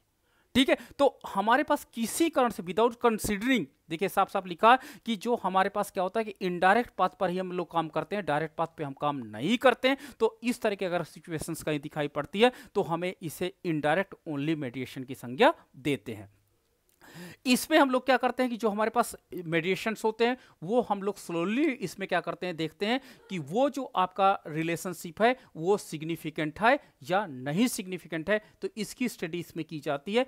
तो इस पे देखिए नो सिग्निफिकेंट इविडेंस प्राप्त होते हैं, डायरेक्ट इफेक्ट के अंतर्गत कोई सिग्निफिकेंट इफेक्ट नहीं प्राप्त होता है। ठीक है, उसी प्रकार जो हमारे पास इनडायरेक्ट आपका पाथ होता है वो इनडायरेक्ट पाथ हमारे पास जो होता है वो सिग्निफिकेंट हमको दिखाई पड़ता है। तो इस प्रकार की अगर हमको कहीं स्टडी मिलती है कि जिसमें डायरेक्ट इफेक्ट हमारा काम करता है बट एक विशेष परिस्थितियों में वो पाथ हमारा काम नहीं करता है। सर हाँ बताइएगा, बोलिए सर, ये इनडायरेक्ट ओनली मेडिएशन में और दूसरा सर जो कंप्लीट मेडिएशन में क्या डिफरेंस रहा सर? देखिए कंप्लीट के अंतर्गत आपका आईवी और डीवी काम ही नहीं करेंगे। ठीक है, आईवी और डीवी काम नहीं करेंगे। ठीक है, सपोज दैट आप कह दो कि सर लैपटॉप वाला न पढ़ाइए, आप डायरेक्ट मुझे पढ़ा दीजिए। ठीक है, मैं मजबूर हूं, नहीं पढ़ा सकता हूं। ठीक है, क्योंकि मैं आपके प्लेस पे नहीं आ सकता हूं, मेरे प्लेस पे नहीं काम आ सकते हो, तो कंप्लीट मेडिएशन के अंतर्गत आपको वो रास्ता चुनना पड़ेगा। और जो आपका ओनली इनडायरेक्ट आपका मेडिएशन होता है ये एक विशेष परिस्थितियों में ऐसा कुछ हो जाता है, पूरा पाथ काम करता है। ठीक है, आपका क्लासरूम चल रहा है, क्लासरूम चलते चलते आपकी मान लीजिए चौक खत्म हो गई। ठीक है, आपका मार्कर खत्म हो गया, अब आप क्या करोगे? तो बच्चों से यही आप कह दोगे ना कि चलो अच्छा ब्लैक बोर्ड नहीं, चलो एक काम करते हैं रीडिंग वाला आप काम करते हैं। तो आज हम ब्लैक बोर्ड स्टडी न करके, व्हाइट बोर्ड स्टडी न करके केवल, तो जब कोई ऐसी सिचुएशंस आती है जिसके अंतर्गत हमारा डायरेक्ट पाथ काम नहीं करता है या सिग्निफिकेंट रोल नहीं अदा करता है पर्टिकुलर टाइम पे, तो हम इनडायरेक्ट पाथ को कंपलसरी हमको एक्सेप्ट करना पड़ता है। तो वहाँ पर हम लोग ओनली ये जो आपका ओनली आपके पास मेडिएशन, ये जो आपका इफेक्ट है इसको हम लोग वहाँ पर एक्सेप्ट कर लेते हैं। ये एक विशेष पर्टिकुलर कंडीशन में ऐसा होता है। ठीक है, सपोज दैट हम लोग क्या हो जाए, मान लो बर्फबारी बहुत ज़्यादा हो जाए, बर्फबारी हो जाए, आपके रोड बंद हो जाए, तो देखिए वहाँ पर आपको क्या करना पड़ेगा, ट्रॉली सिस्टम एक्सेप्ट करना पड़ेगा। तो वहाँ पर आपका ओनली मेडिएशन इफेक्ट ही दिखाई पड़ेगा, रोड वाला इफेक्ट आपका बंद हो जाएगा। तो जैसे मैं आपको करूँ कि मैं टूरिज्म पे स्टडी कर रहा हूँ, टूरिज्म पे स्टडी कर रहा हूँ, तो मैं सीजनल एक मैं मॉडल बना रहा हूँ, सीजनल टूरिज्म पे बना रहा हूँ। तो सीजनल टूरिज्म पे मुझे दो टूरिज्म पे मतलब 2 सीजन में तो मेरा क्या होता है, रोड पाथवे क्या करता है, ये आपका पाथवे काम कर रहा है। लेकिन तीसरा जैसे बर्फबारी होता है तो ये रोड पाथवे क्या होता है, कुछ मेरे जैसे केदारनाथ धाम पे है रोड पाथवे नहीं काम करता है, बद्रीनाथ धाम पे है वहां पे पाथ नहीं काम करेगा, तो वहां पर ओनली मेडिएशन इफेक्ट मैं लगा रहा हूं। ठीक है, क्योंकि वो एक विशेष कंडीशन में सीजन के कारण, बर्फबारी के कारण वो पाथ ब्रेक हो गया है और वहां पर वो इफेक्ट में सिग्निफिकेंट इंप्रूवमेंट नहीं देख सकता हूं। तो समझ में आ गया होगा मुझे लगता है। ठीक है, ओके, हाँ चलिए आगे आगे हम लोग बढ़ते हैं। तो आपका इम्पैक्ट है, हाँ आपका हाँ मॉडरेट मेडिएशन की बात करता हूं। मॉडरेट, कभी कभी मैंने बोला मॉडरेट का मतलब होता है एक ऐसा इनडायरेक्ट वेरिएबल्स, ठीक है, जो आपके रिएक्शन की डिग्री को इंप्रूव कर दे सिग्निफिकेंटली, वो आपका मॉडरेट मेडिएशन होता है। लेकिन कभी कभी आपका जो मॉडरेट मेडिएशन होता है वो एज ए मेडिएशन के रूप में भी काम करने लगता है। तो जब आपको सिचुएशंस कहीं ऐसी दिखाई पड़ती है तो वो मतलब मॉडरेट वेरिएबल जो आपके पास होता है, लेटेंट वेरिएबल या मॉडरेट जो आपके पास वेरिएबल होता है, वो रोल क्या प्ले करने लगता है, मेडिएशन के रूप में रोल प्ले करने लगता है। तो इसे हम लोग क्या करते हैं, मॉडरेट मेडिएशन के रूप में जानते हैं। और यहां पर आप देख सकते हो डायग्राम में आईवी के बीच में कि यहां पर आपका स्टूडेंट इंगेजमेंट है, ये आपका मेडिएशन है, और यहां पर एक मॉडरेट हमारा काम कर रहा था, मॉडरेट था मोटिवेशन। देखिए मोटिवेशन जो होता है ये आपका एक ऐसा वेरिएबल होता है जो मॉडरेट के रूप में काम करता है, मोटिवेशन। ठीक है, बच्चे मोटिवेट होंगे तो हमारे पास टीचिंग इंटरवेंशन में बहुत ज़्यादा इंगेज करेंगे। तो देखिए ये क्या करते थे, देखिए डॉटेड लाइन के रूप में मैंने दिखाया था इस पाथ पे, कौन सा, teaching interventions and student engagement में मोटिवेशन जो आपका था वो एज ए मॉडरेट काम कर रहा था, जो इसके रिएक्शन को इनहेंस कर रहा था, इनके रिएक्शन को सिग्निफिकेंटली इंप्रूव कर रहा था। लेकिन क्या होता है कि कभी कभी ऐसी सिचुएशंस आ जाती हैं कि जो आपका मोटिवेशन होता है वो इस बात को भी इंप्रूव कर रहा है, इस बात को इंप्रूव करता है। तो जब आपके इनडायरेक्ट सारे पाथ को वो क्या कर रहा है, इंप्रूव कर देता, सारे पाथ को क्या करता है, उसकी वैल्यूज को इनहेंस कर देता, तो इस मॉडरेट को फिर हम किस में काउंट करते हैं, एज अ मॉडरेटर को हम एज अ मीडिएटर के रूप में कैलकुलेट करने लगते हैं। ठीक है, अगर वो केवल इस रिएक्शन पथ को, पहले रिएक्शन पथ को इंप्रूव करता तो हम कहते हैं ये मॉडरेटर है। लेकिन कभी कभी मैंने बोला ना कि ये तीनों पाथ को इंप्रूव करने लगे तो वहां पर वो मॉडरेटर काउंट ना हो करके एज अ मीडिएटर के रूप में आप उसको काउंट करने लगोगे। तो इस प्रकार के मॉडरेटर को हम लोग मीडिएटर एनालिसिस के रूप में या इफेक्ट के रूप में कैलकुलेट करते हैं। ठीक है, इसकी स्टडी को हम कैसे रिपोर्ट करते हैं तो देखिएगा मॉडरेट एनालिसिस के अंतर्गत, तो इसके अंतर्गत देखिए आपके पास मीडिएशन एंड मॉडरेशन दोनों को हमने लिया है।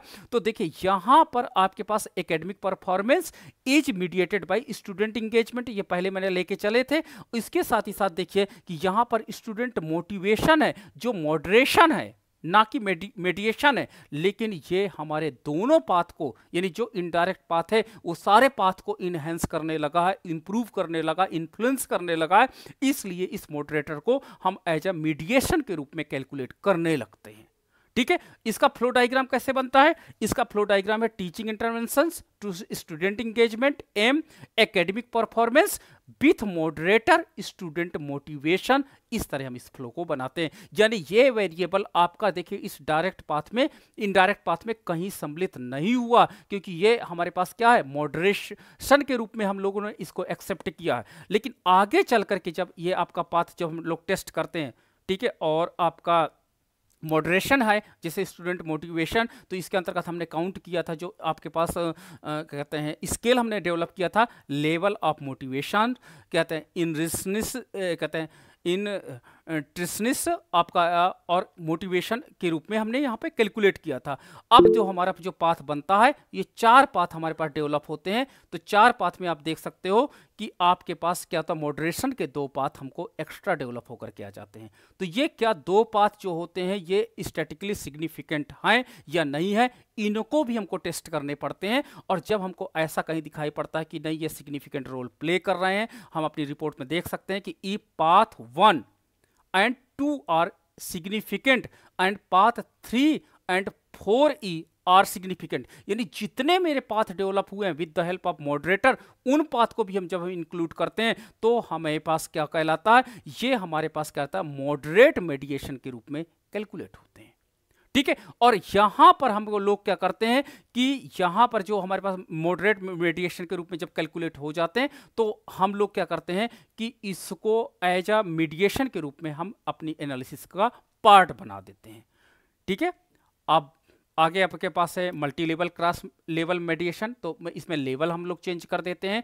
लेवल चेंज करने का मतलब होता है कि लेवल 1 पर आपका मॉडरेशन, आपका मेडिएशन क्या काम कर रहा है, और दूसरे लेवल जब आपका लेवल चेंज हो जाता है तो उसके साथ कौन सा आपका कहते हैं मीडिएशन काम कर रहा है। तो जैसे जैसे लेवल आपका ट्रांसफॉर्म होता चला जाता है तो लेवल ट्रांसफॉर्म होने के साथ ही साथ आपका मीडिएशन भी बदलते चले जाते हैं। तो जब हमको कुछ ऐसा सीक्वेंस दिखाई पड़ता है तो इस सीक्वेंस को हम लोग इसके अंतर्गत मल्टी या क्रॉस लेवल मीडिएशन की स्टडी के अंतर्गत सम्मिलित करते हैं। ठीक है, अगला है, क्योंकि टाइम हमारे पास कम है, थोड़ा सा इन चीज़ों को स्पीड अप करते हैं। बाकी आपको मैं पीपीटी के शेयर कर दूंगा सभी लोगों के साथ, तो आप इन चीज़ों को पढ़ लीजिएगा एक बार, आपको अच्छा लगेगा। कैटेगरिकल वेरिएबल मैंने आपके साथ बताया था कि अगर कोई कैटेगरिकल वेरिएबल है दैट हैज वैल्यू 1 and 2, केवल कैटेगरिकल वेरिएबल के अंतर्गत जो सरफेस वैल्यू होती है, ठीक है, वो समान होती है। जैसे gender, male female surface value समान है। तो जब आपको कुछ ऐसा कैटेगरिकल वेरिएबल लेते हैं, या कभी कभी कैटेगरिकल वेरिएबल के अंतर्गत हम लोग क्या कहते हैं लॉजिस्टिक के रूप में कुछ चीज़ें ले लेते हैं, तो उनको भी हम इसके अंतर्गत काउंट करते हैं। और यहाँ पर हम देखते हैं कि अगर कोई हमने जैसे सेटिस्फाइड नॉन सेटिस्फाइड को हमने क्या किया ऑर्डिनल के रूप में डेटा को लिया है, लेकिन वैल्यू 2 है, 1 और 2 है, तो जब हमारे पास क्या होता है कि ऐसा कुछ होता है, तो वहाँ पर हम लोग क्या करते हैं इसके सिग्निफिकेंस लेवल को देखते हैं कि अगर हमारे पास ये कैटेगरिकल मीडिएशन वैल्यू है ये सिग्निफिकेंट है कि नहीं। अगर ये सिग्निफिकेंट निकल जाती है तो हम इसको अपनी स्टडी का पार्ट बना लेते हैं और इसके साथ हम काम करना प्रारंभ कर देते हैं। तो ये हमारे पास हो जाएगा। नेक्स्ट है आपका लॉन्गिट्यूशनल मीडिएशन। तो लॉन्गिट्यूशनल मीडिएशन के अंतर्गत क्या होता है, जब हम अपने स्टडी में टाइम फ्रेम को शामिल कर लेते हैं एज अ मीडिएटर के रूप में। जैसे मैंने बोला कि मैं एक टूरिज्म की सीजनल स्टडी कर रहा हूं, तो सीजनल स्टडी का मतलब होता है कि आपका विंटर सीजन में कितने टूरिस्ट आए, आपका समर सीजन में कितने टूरिस्ट आए और इकोनॉमी का क्या इम्पैक्ट पड़ा आपका। तो इस प्रकार का जो लॉन्गिट्यूशनल मीडिएशन होता है, ये जो टाइम मैंने लिया है, टाइम क्या है, विंटर सीजन, समर सीजन, आपका रेनी सीजन, तो ये तीनों सीजन को एज अ मीडिएशन के रूप में मैं अपनी स्टडी में दिखाने वाला हूं। और इससे देखिएगा कि इकोनॉमी जो है आपकी उसमें अलग अलग इम्पैक्ट पड़ा है, तो उन चीज़ों को हम लोग यहाँ पे ऐसी स्टडी करते हैं। तो ये अधिकतर प्रोजेक्ट स्टडी होती है। प्रोजेक्ट स्टडी का मतलब होता है बड़ी स्टडी होती है। जैसे इसके अंतर्गत मुझे 1 साल तक केवल क्या करना पड़ा, डेटा कनेक्शन ही करना पड़ा, क्योंकि तीनों सीजन का डेटा मुझे कलेक्ट करना पड़ा। तो जब ऐसी कोई स्टडी होती है जिसको आपका टाइम सीरीज डेटा की स्टडी होती है, तो टाइम सीरीज डेटा के अंतर्गत इस प्रकार का आपको मीडिएशंस दिखाई पड़ता है। ठीक है, ये आप देख सकते हो फ्लो में आप देख सकते हो कि एक आपका टाइम है, देखिए ये आपका T0 टाइम पर है, फिर ये T1 टाइम पर है, फिर ये T2 टाइम पर है, T0 पर है, T1 पर। तो इस प्रकार की आपका देखिए कि आपका लॉन्गिट्यूशनल मीडिएशन एनालिसिस को या इफेक्ट को स्टडी या इम्पैक्ट को स्टडी हम लोग कर सकते हैं। तो इसके अंतर्गत जो आपका पूरा फ्लो उसी तरह बनता है। और इसमें जो टाइम होता है, टाइम 1, टाइम 2, टाइम 3, जो ये आपका टाइम होता है, ये आपके पास क्या होता है, इम्पैक्ट इसकी स्टडी की जाती है कि टाइम का क्या इम्पैक्ट पड़ा है। तो ये आपका फ्लो कंप्लीट करता है। और इसके बाद है लेटेंट वेरिएबल मीडिएशन। तो लेटेंट वेरिएबल मीडिएशन के अंतर्गत हम लोग ये देख सकते हैं कि जो आपका लेटेंट होता है, ठीक है, involve using latent variable to represent the unobserved construct के साथ। अगर आपका कोई लेटेंट वेरिएबल है और उसके साथ यानी फैक्टर के साथ हम काम करते हैं और उस लेटेंट वेरिएबल को एज ए मीडिएशन के रूप में हम लोग यूज करने लगते हैं, तो ये आपके पास लेटेंट वेरिएबल मीडिएशन के रूप में जाना जाता है। तो इस प्रकार की स्टडी हम लोग कंप्लीट कर सकते हैं। तो आपका लेटेंट वेरिएबल मीडिएशन को क्या होता है, जैसे teaching intervention influences latent variable of student overall engagement. देखिए मैंने क्या बोला था, लेटेंट वेरिएबल के अंतर्गत मल्टीपल आपके पास मेजरिंग स्केल होते हैं। तो देखिए स्टूडेंट का ओवरऑल इंगेजमेंट हम देख रहे हैं, ओवरऑल इंगेजमेंट, क्लासरूम इंगेजमेंट आपका देख सकते हैं, आपका लाइब्रेरी इंगेजमेंट देख सकते हैं, आपका टेस्ट इंगेजमेंट देख सकते हैं, आपका एग्जाम इंगेजमेंट देख सकते हैं। तो जब ओवरऑल इंगेजमेंट की बात करें तो ये आपका एक लेटेंट वेरिएबल होगा जो डिटरमाइन होगा कई अनऑब्जर्व्ड इंडिकेटर से। ठीक है, ऑब्जर्व्ड इंडिकेटर से ये डिटरमाइन होगा। तो जब हम इस तरह कोई स्टडी करते हैं कि कोई लेटेंट वेरिएबल को एज ए मीडिएटर के रूप में हम लोग मेजरमेंट करने लगते हैं, तो ये आपके पास स्टडी का पार्ट बन जाता है। तो ये आप देख सकते हो कि यहाँ पे ओवरऑल इंगेजमेंट को हम लोग यहाँ पर एज ए क्या कर दिया है, मीडिएटर के रूप में मेजर करने लगे हैं। तो ये हमारे पास स्टडी का पार्ट बन जाता और इसका पाथ डायग्राम भी आप डेवलप कर सकते हैं। तो ये हमारे पास जो आज की स्टडी थी, मीडिएशन क्या है, कितने प्रकार के होते हैं, कैसे हम इसको मेजरमेंट कर सकते हैं, इसको हमने आपके साथ